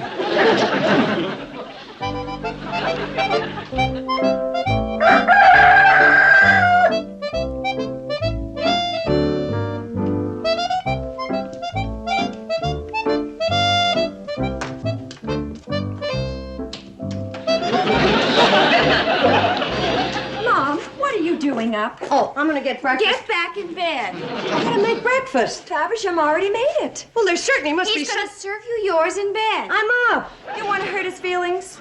No, but I'm already dressed. Well, get undressed.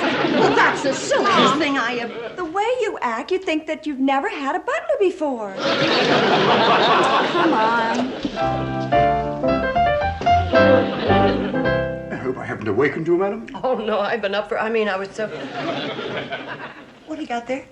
Madam's breakfast. Oh, that's pretty. I'm sorry I couldn't find any kippers, but I hope that the coddle eggs and the sausages will be to your liking. Oh, I love sausages are my favorite. If there's anything else that madam needs, please ring. Oh. Thank you.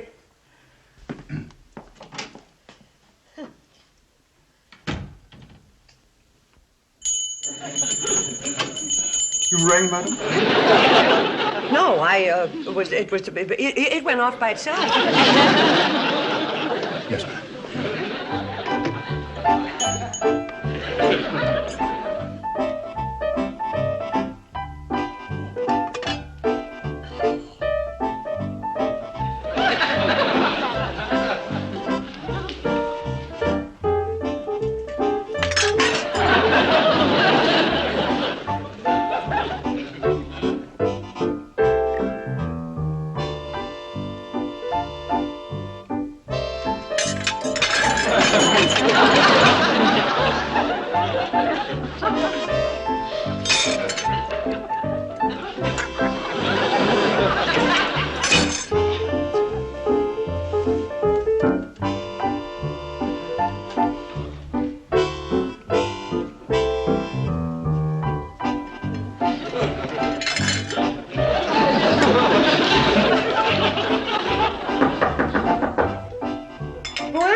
Madam, may I come in?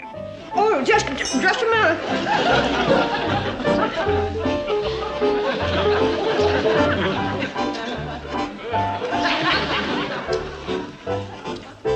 Come in. got Madam's napkin. I hope you're enjoying your breakfast, Madam. It was wonderful, wonderful. Very good, Madam.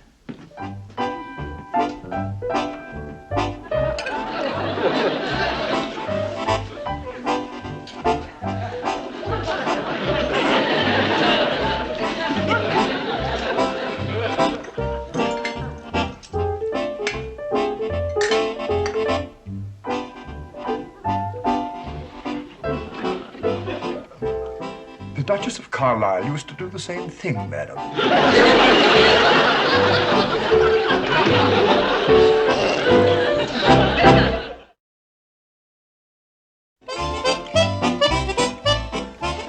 All sausages, sir? Oh, hold 'em, I ain't quite ready yet. Morning, Uncle Joe. Morning. Sit down and have some breakfast. Oh, I already had mine in bed. You sick? Mr.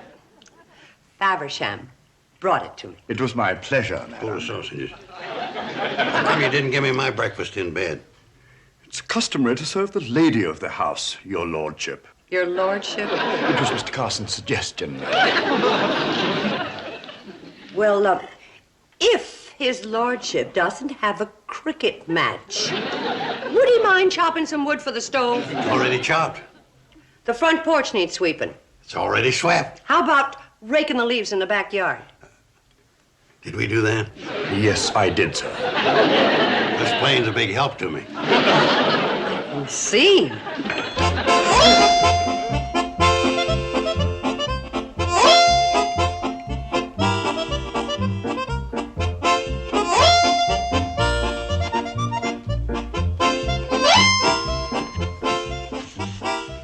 Permit me, Madam.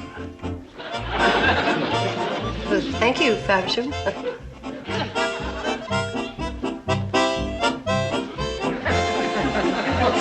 I've drawn your bath, sir. My bath? Yes, I think you'll find it's exactly the right temperature. Look, it may be Saturday in London, but it's Thursday in Hooterville. A gentleman bathes daily, your lordship. Oh, well, you've already filled the tub.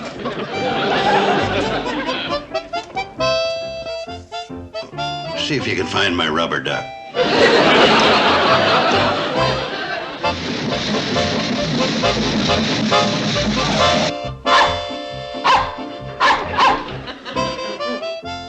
The train's in, Mom. We're leaving.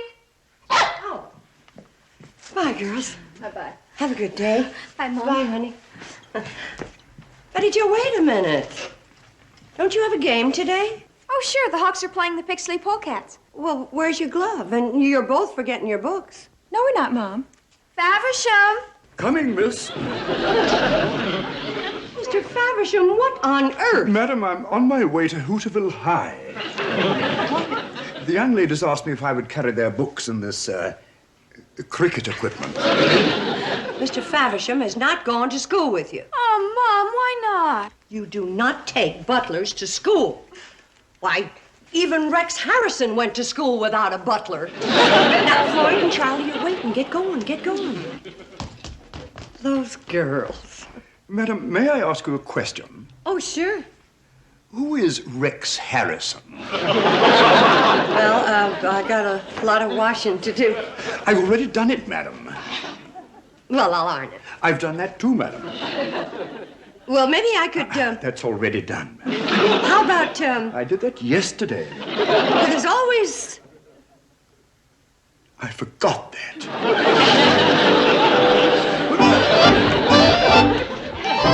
Enjoying your vacation, Mom? What? Oh, yes, yes, yes. Do you like not doing anything? It's a lot of fun. I know what. That loose towel rack in the bathroom. Faversham already fixed it. I haven't polished the stove, and he already did it. Something I've been putting off for ages. I know. The hole in Uncle Joe's sweater. Can't you know that Faversham's a good knitter for a foreigner? See that? Oh, gosh. Mom, you're going to be awful sore, and I don't blame you. I was playing with the ball like you told me not to, and I broke your new flower pot, and the dirt's all over the porch.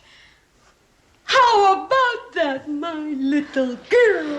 I'll clean it out. Don't you dare leave it just as it is.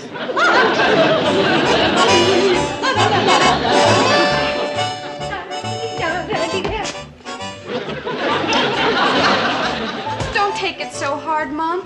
Next time I'll try to break something when he's not around. Yeah, I'll have your order ready for you when you come in. Morning, Sam. Morning, Kate. What can I sell you today? Not a thing. Oh, it's so nice to see cans with a label on them. If you don't mind my being nosy, Kate, what are you doing? I'm dusting. I dusted the whole store this morning. Oh. Could I mop your floors or wash your windows? Kate. Sam, please let me have a little fun. Ain't you got enough to do over at the hotel?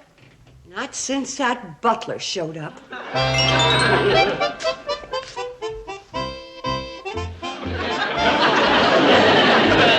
Now I've got something to do.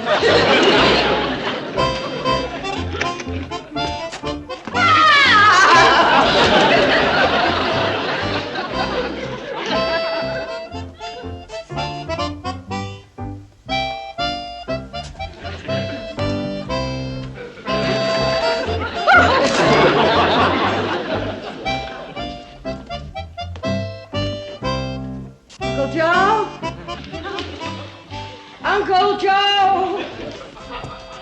You call me, Kate? What did you do to my hotel? How'd you know I did it? It doesn't matter. Get this stuff out of here. I can't, Kate. It's too late. The ad's already in the paper. What ad? The one I'm running in the Pixley Times-Picayune. A bit of old London, right in the heart of Hooterville. Oh, London. Yeah. What's the sense in having an English butler if you don't put him to use? Kate, it's gonna make Ye Shady Rest Old Inn. Make it a what? A veritable gold mine. Kate, there'll be throngs of mutton-loving thrill-seekers tearing down your doors to pay you shillings for your bed and board. Uncle Joe. Madam, I would like to make it clear that none of this is my idea. Oh, I know. His lordship. His Highness. That sounds classier to the people who answer the ad. What else did you put in that ad? Just the plain facts that the Shady Rest is now serving a genuine English cuisine, like Yorkshire pudding, scones, and scrumpets. Madam, it's fortunate that Mr. Carson didn't include a Sunday morning fox hunt. No, the fox hunt is Saturday morning.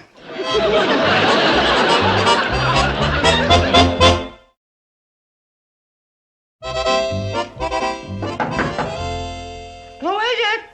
It's Faversham, madam. May I come in? Oh, just a minute. Oh, don't bother to get back into bed, madam. This is an emergency. Oh, come on in.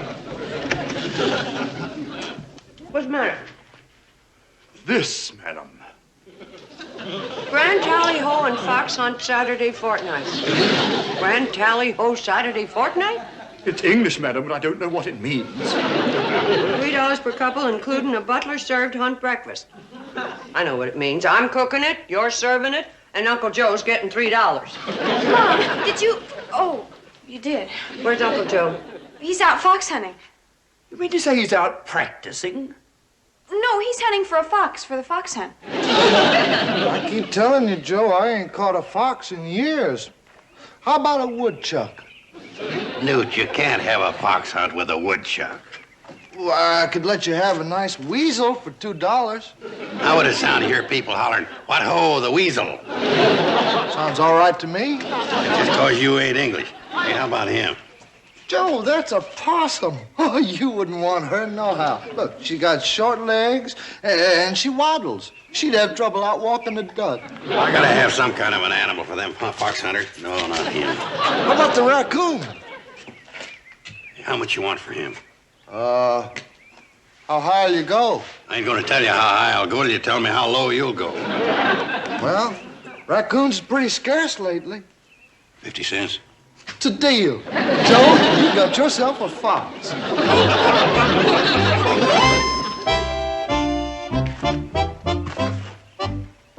But, sir, that's a raccoon. Well, that's what you English call them. We call them foxes.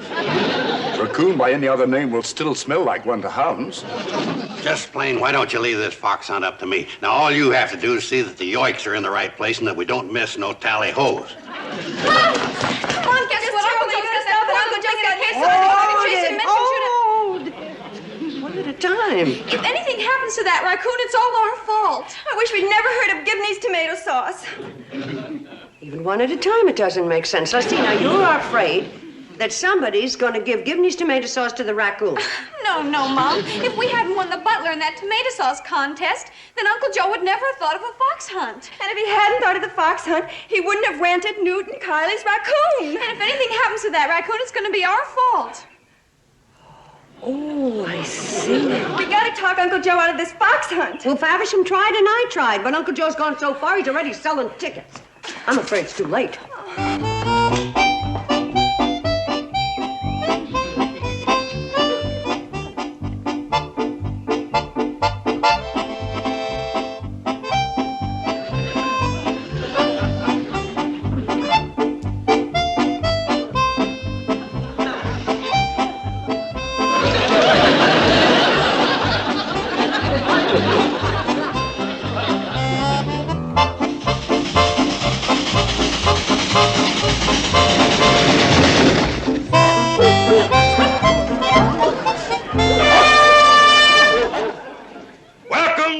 Welcome to the annual yoiks and tally-ho. Okay, now if you'll all just tie up your dogs and come inside, the butler is serving breakfast in the old English dining room. The hunt will start right after breakfast. Right this way.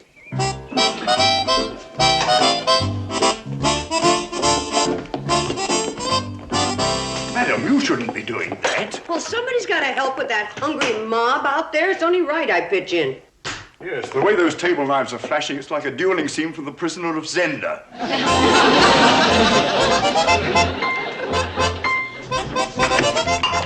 Hey, it's gone. It's gone. What's gone? The raccoon. My gracious. Those people were a lot hungrier than I thought. Hey, this is serious. How am I going to have a fox hunt without a raccoon? You know, you're right. It's almost as bad as having a raccoon hunt without a fox. You've got stalling till I find him. If those people find out they haven't got something to hunt, they're going to want their money back. Well, give it to them. I can't. Pixley Costume Company's charged me $14 for this outfit. You do have a problem.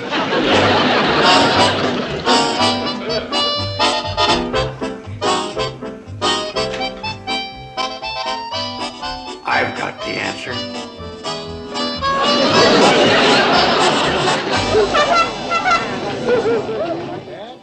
Now, the genuine English-type hunting fox is in a cage around the side of the hotel. On hearing the first blast of the hunting horn, I will walk around there and release him from the cage. I will then blow the tally-ho blast.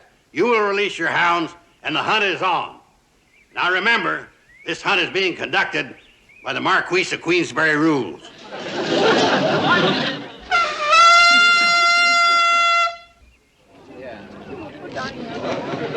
Where'd Uncle Joe get a fox? I don't know.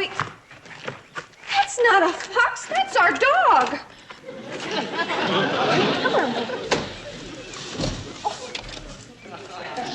What's that?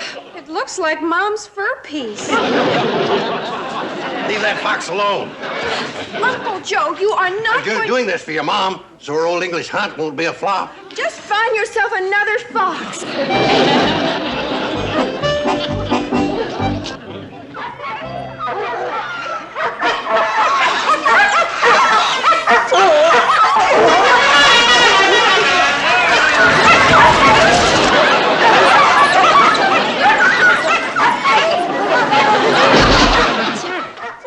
It sounds as though the hunt has started, madam. In the hotel?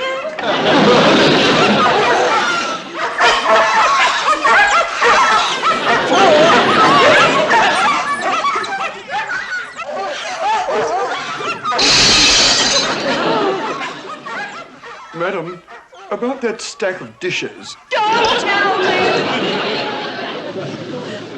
Now we'll give the fox and the dogs a 5-minute head start. Which is exactly 2 more minutes than we're giving you. May I? Folks, there's been a slight change in plans. Instead of a fox hunt, we're having an Uncle Joe hunt. Wait a minute, Kate. Now, at the first blast of the horn, everybody tally-ho. Wait a minute. Kate, wait a minute. Okay, everybody, yikes and away! Madam, I beg to report that the fox was treed in the icebox.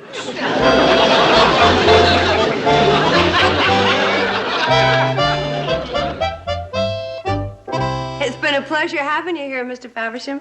And I hope your next assignment will be less hectic. It's been a most unusual experience, madam. Goodbye, Faversham. You're the nicest butler we ever had. Thank you, Miss Bobby Joe.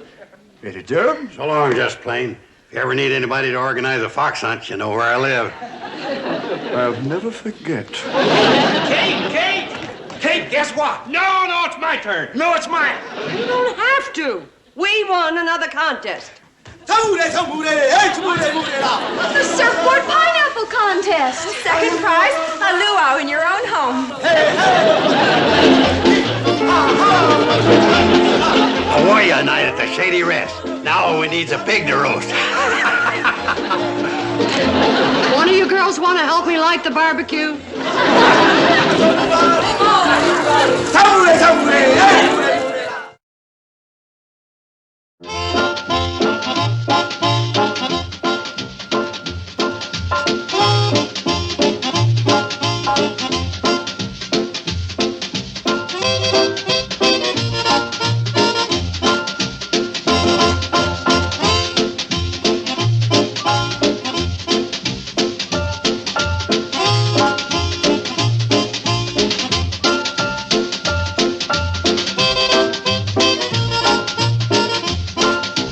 Peoticoat Junction.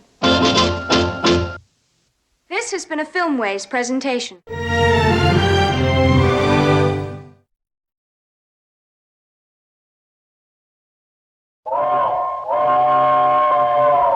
Come ride the little train that is rolling down the tracks to the junction.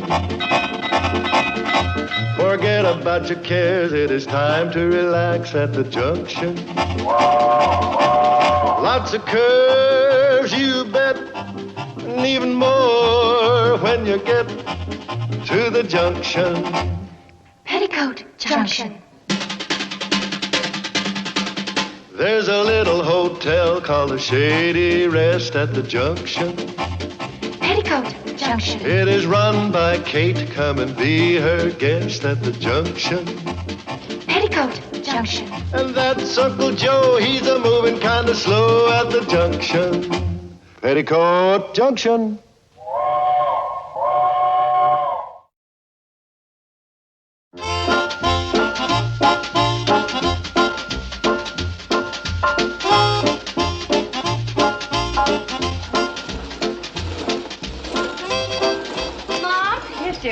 Mom, I'm quitting secretarial school right now. That's nice. Right now. Fine. But you better hurry up and have your breakfast or you're going to be late for secretarial school. But, Mom, didn't you hear what I said? Well, of course I heard what you said. You said... What do you mean you're quitting secretarial school? Well, now that I've completed the beginner's course, there's no point in continuing. Well, the way I see it, there's no point in quitting. You're doing very well. Why, you've got the best grades in typing, shorthand, filing, erasing. You're going to get that diploma. But, Mom, I don't feel right not helping you with the hotel. You can help me by becoming an efficient secretary who can take 120 words a minute. Mom, I can do 60 now, and nobody in Hooterville can dictate more than 10. Now, Billy Joe, I want you to be prepared. Now, you never know. Someday a businessman with a very fast jaw might move to town.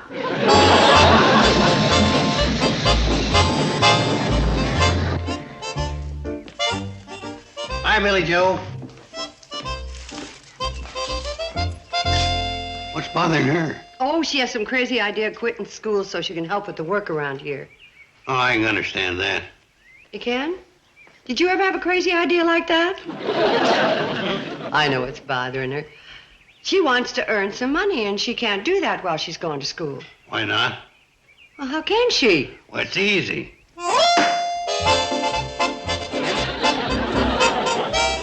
Nothing like relaxing with a good magazine once you got your business letters dictated. Beg your pardon? Don't tell me you got more business letters to dictate. Business letters? That's funny you should mention that. I see the hotel's got a public stenographer. I didn't know that. Yeah, I'll get her for you. No, thank you. Hey, well, wait a minute. Oh, you don't need to worry. Her prices are reasonable. I don't care anything about her prices. I knew you were a spender the minute I laid eyes on you. I'm not looking for a public stenographer. You don't have to look for her. She's right here in the hotel. I've got nothing to dictate. If you'd set your mind to it, I'm sure you'd think up something. They say she makes these carbon papers real good. That way you got yourself a copy in case somebody called you a liar. Why should anybody call me a liar? Well, they ain't about to once you show them the carbon copy. That's real smart thinking, friend. I do not want a public stenographer. You want to put that in writing? Dang, I wish that public stenographer wasn't as good as she is. Oh, I didn't see you sitting there, Mr. Billings. Now, that's just the trouble. She advertises too much. Who does? That great little stenographer that types real good and don't charge much. That's why people are always dictating letters to her. I guess you're ahead of me, too. No, Well, that's all right, Mr. Billings. You can take my turn. I'll go tell her. Please don't bother. Can you tell me where I can find the public stenographer who... Just a minute, Mr. Norton. How long will you be needing her? But I don't need her. I have to dictate a letter. It's very impolite to interrupt when Mr. Billings is talking business. Now, look, Don't thank me. I know you got a lot of real important letters to get going on.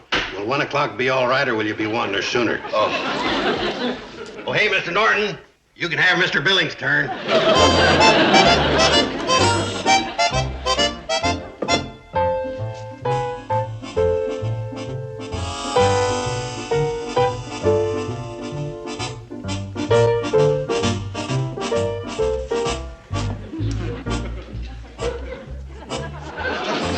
Where did that come from?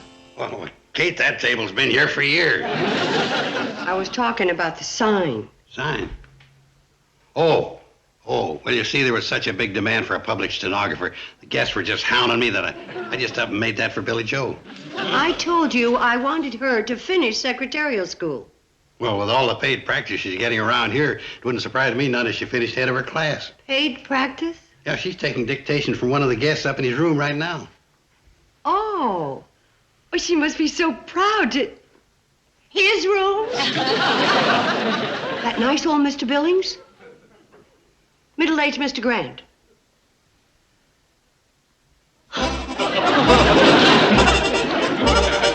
What difference does it make how old they are as long as they can dictate? Miss Bradley, I think I should warn you that this letter is going to contain some very strong language. That's all right, Mr. Norton. I've got a very strong pencil. All right, let's get on with it. Dear Mr. Mortimer. No. Dear Rat. No, wait.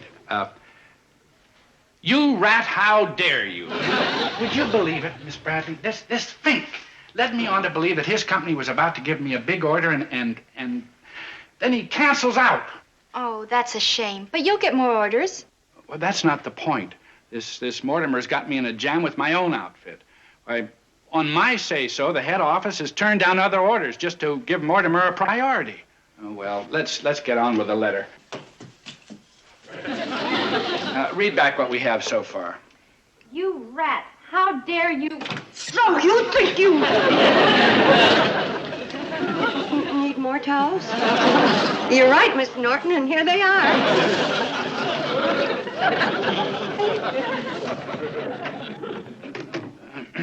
Where were we? You rat, how dare. No, scratch that. That's too nice for you. Dear lowest of the low, we had a firm deal and you canceled it. The next time I see you, you'd better be ready because you'll never know what hit you. Nobody's going to...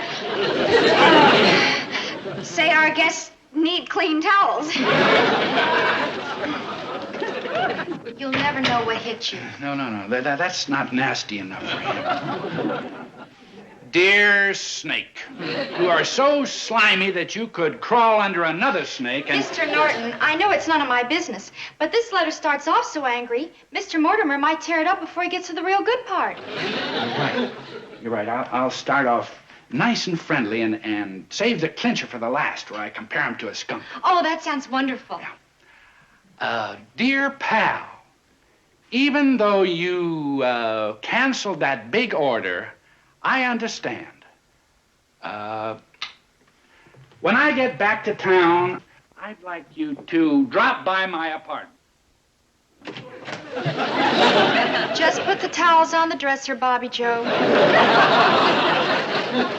I'm checking out this afternoon. Why am I getting all these towels? Because we run a first-class hotel, that's why. You know, I think that's a great idea where you skunk 'em at the end.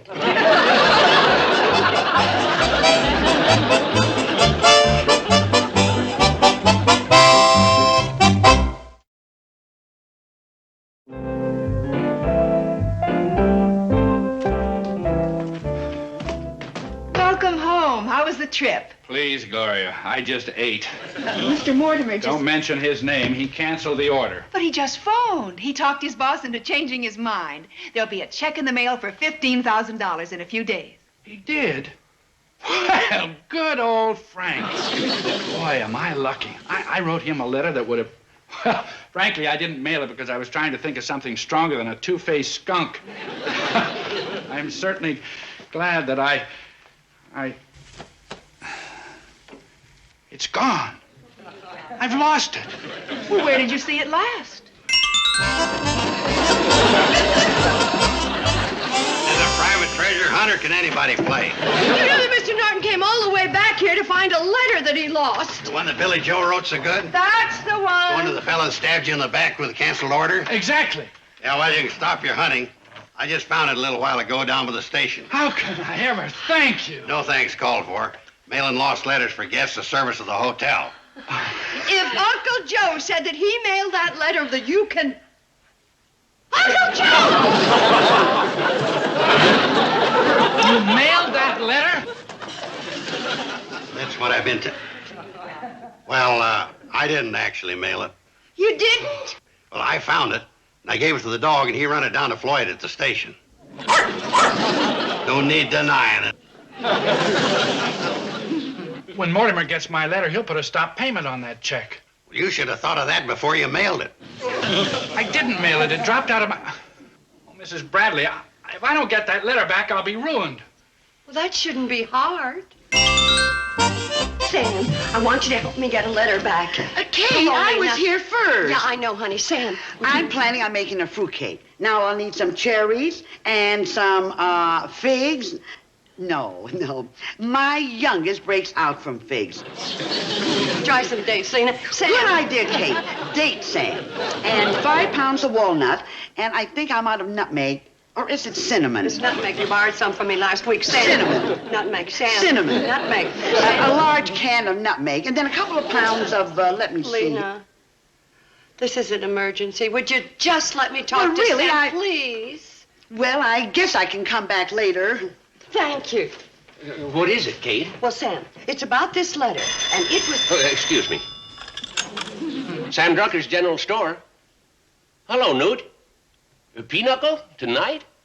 Well, I don't... Tonight'll be fine. Bye, Newt. Kate. Sam, I gotta get this letter back that was mailed by mistake, so would you go through your mail for me? Hold it, Kate. You just don't get a letter back. There's a certain procedure that has to be followed. First, you gotta fill out Form 1509. Oh, well, give me the form. Sure, I got one right here.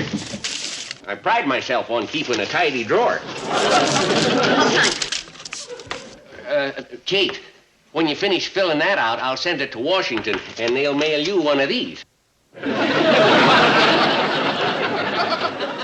NRA? Yeah, I saved some of these applications. In case NRA ever comes back, I'll be ready for them. No, I know the right form is in here. Somewhere. You don't happen to need a gasoline ration book? Sam, the form. Mr. Norton stands to lose a lot of money. Norton? Fella that wrote the letter. Well, have you got his permission to get it back? Well, of course. In writing? In yelling. Oh. Well, seeing as how this Mr. Norton wants it back so bad, if you'll just put down the facts on this piece of paper and then sign it. Oh, right. And then when you're finished, I'll notarize it. If I can find my seal. Where did I put that seal? Hope it isn't in that drawer. Oh, I wouldn't put it in there, liable to clutter things up. When did you use the seal last, Sam? Well, I see Fred Ziffel was into... No, he didn't want anything notarized. Oh, that Fred Ziffel. You know what he wanted? Sam, never mind Fred Ziffel. The seal. Oh, yeah, well, let me think. Whenever I lose something, I look for it in the least likely place it's liable to be. Well, that'd be pretty silly, Kate. The least likely place would be right here in this coffee bin. Now, if you can tell me how a notary seal would wind up in...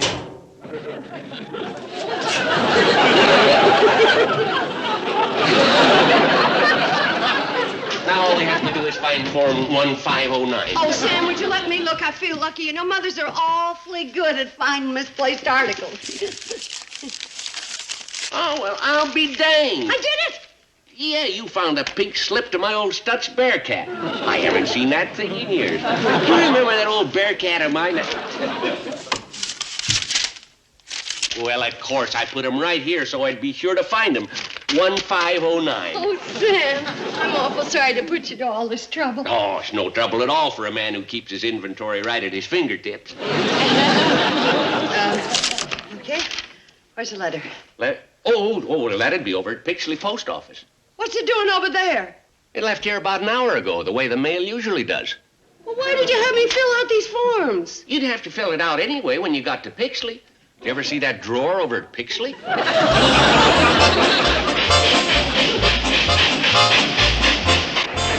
Relax, Kate. We'll be there in plenty of time. Well, why are we going so slow? We're on the downgrade side of Bleeker's Hill.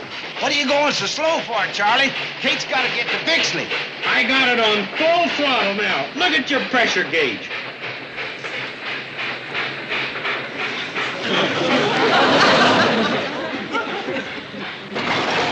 We stopped. I wonder what's wrong.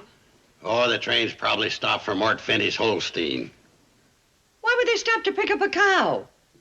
Kate, the cow ain't getting on the train. The way Charlie and Floyd run the cannonball, the cow probably got on the track for safety. For heaven's sake. Boys, we gotta get to Pixley. Yeah, get that cow off the track. There ain't no cow on the track. Floyd forgot to load the tender, and we're out of wood. How could you be so absent-minded? Let's not blame Floyd. Let's just figure out a way to get to Pixley. Yeah, Kate's right. It's a time for doing, not gabbing. Here, don't sprain your back. It isn't Charlie's fault we gotta get to Pixley. That's right. The one that started all this should do the work. I appreciate the chance to make up for forgetting the wood. Well, we'll all help you, Floyd. Oh, don't need no help. I can throw this axe handle into the firebox all by myself.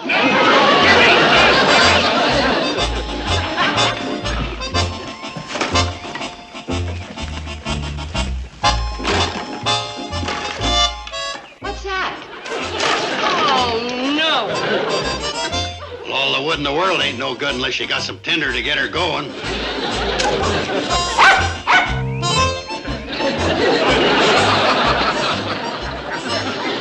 Sure.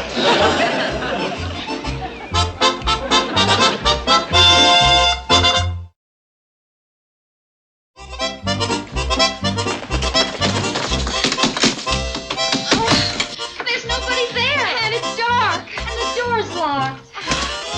Anyone get the feeling this place is closed? You know, Mr. Foley, the postmaster. Maybe you can get him to open up for us. It ain't going to be easy. Foley's a stickler for the rules. Don't worry, I'll unstick him. But, Mr. Foley, I signed Form 1509 at Sam Drucker's. Oh. Oh, that's for getting the letter back. That don't say nothing about opening up the United States of America post office after closing hours. But this is an emergency. If I don't get that letter back, Mr. Norton will lose all kinds of money. Well, let's see what the rule book says. Glasses. Oh, here, use mine. Oh.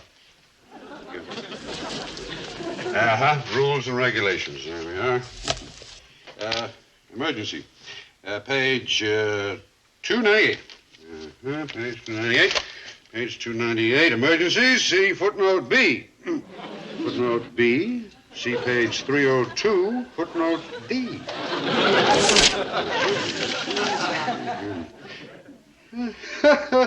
Post notice.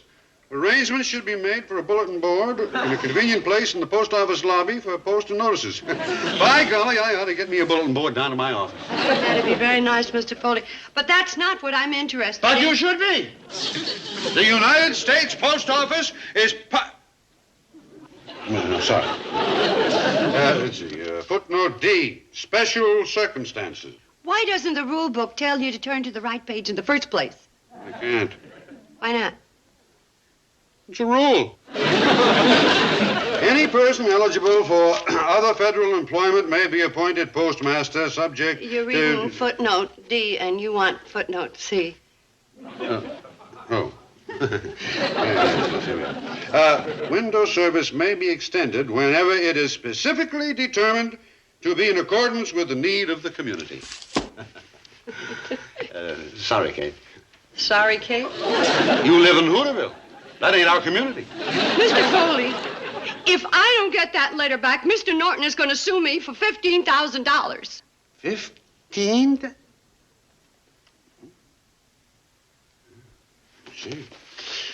Six. Here we are. Special rules involving problems without footnotes. Post office can be opened under certain circumstances at the discretion of the postmaster. Rule 324.5. I guess that does it. Let's go. Oh, Mr. Foley, you're probably the nicest man that I... Let's not waste time. Uh-oh. What's the matter? I forgot my key. You don't happen to have a coffee bin, do you? Well, that's where Sam Drucker found his seal. Hold it. I know where it is. Where? It's in the post office. How are we going to get in? Just like I always do. Call the locksmith. Oh,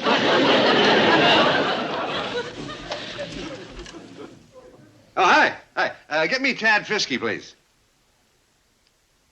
Oh. Well, thank you. Well? Allie's over at the movie house. Short, bald fellow with glasses. You find him and I'll meet you at the post office.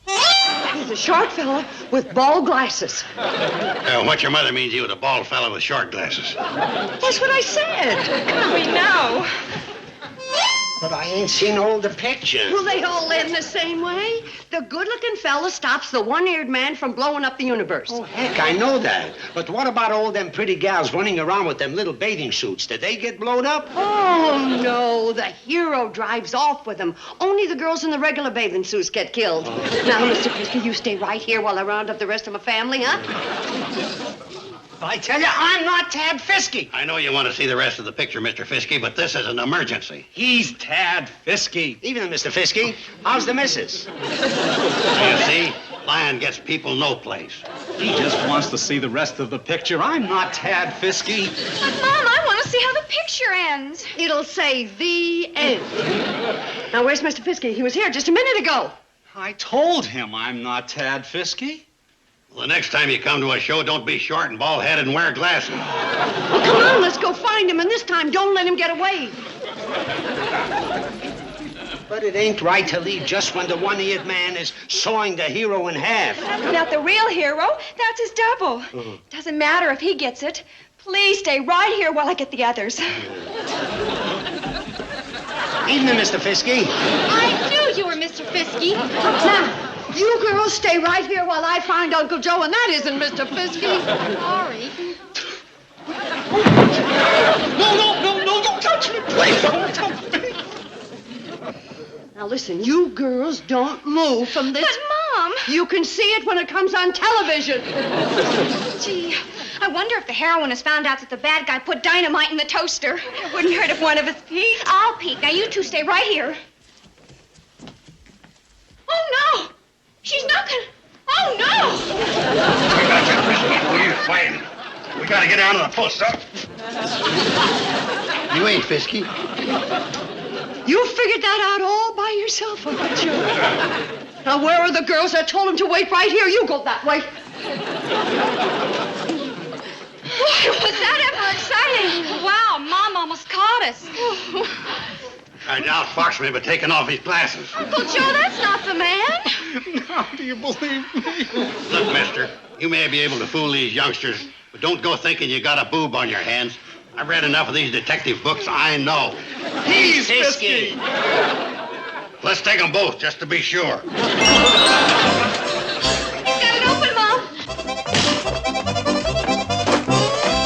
It's addressed to Mr. Frank Mortimer, 125 Dale Street, Chicago, Illinois. Uh-huh. There it is. The letter. No, Mikey. Are you sure it wasn't going to Indianapolis? Chicago. New Jersey? Chicago. We've got a pile of mail there for Indianapolis and New Jersey, but all the Chicago mail left here just before we closed.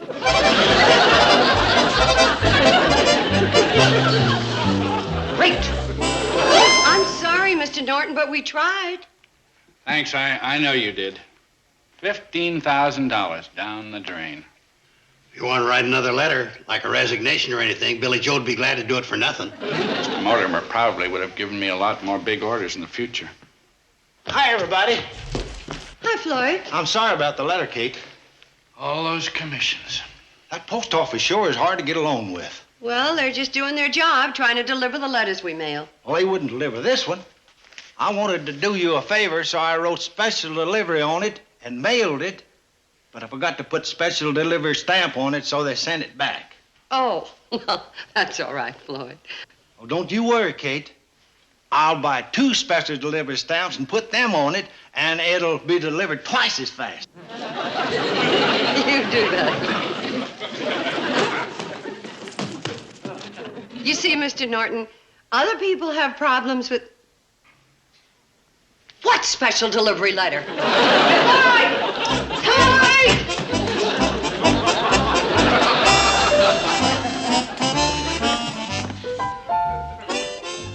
You want a special delivery stamp? Kate's got one in the drawer. Oh, thanks,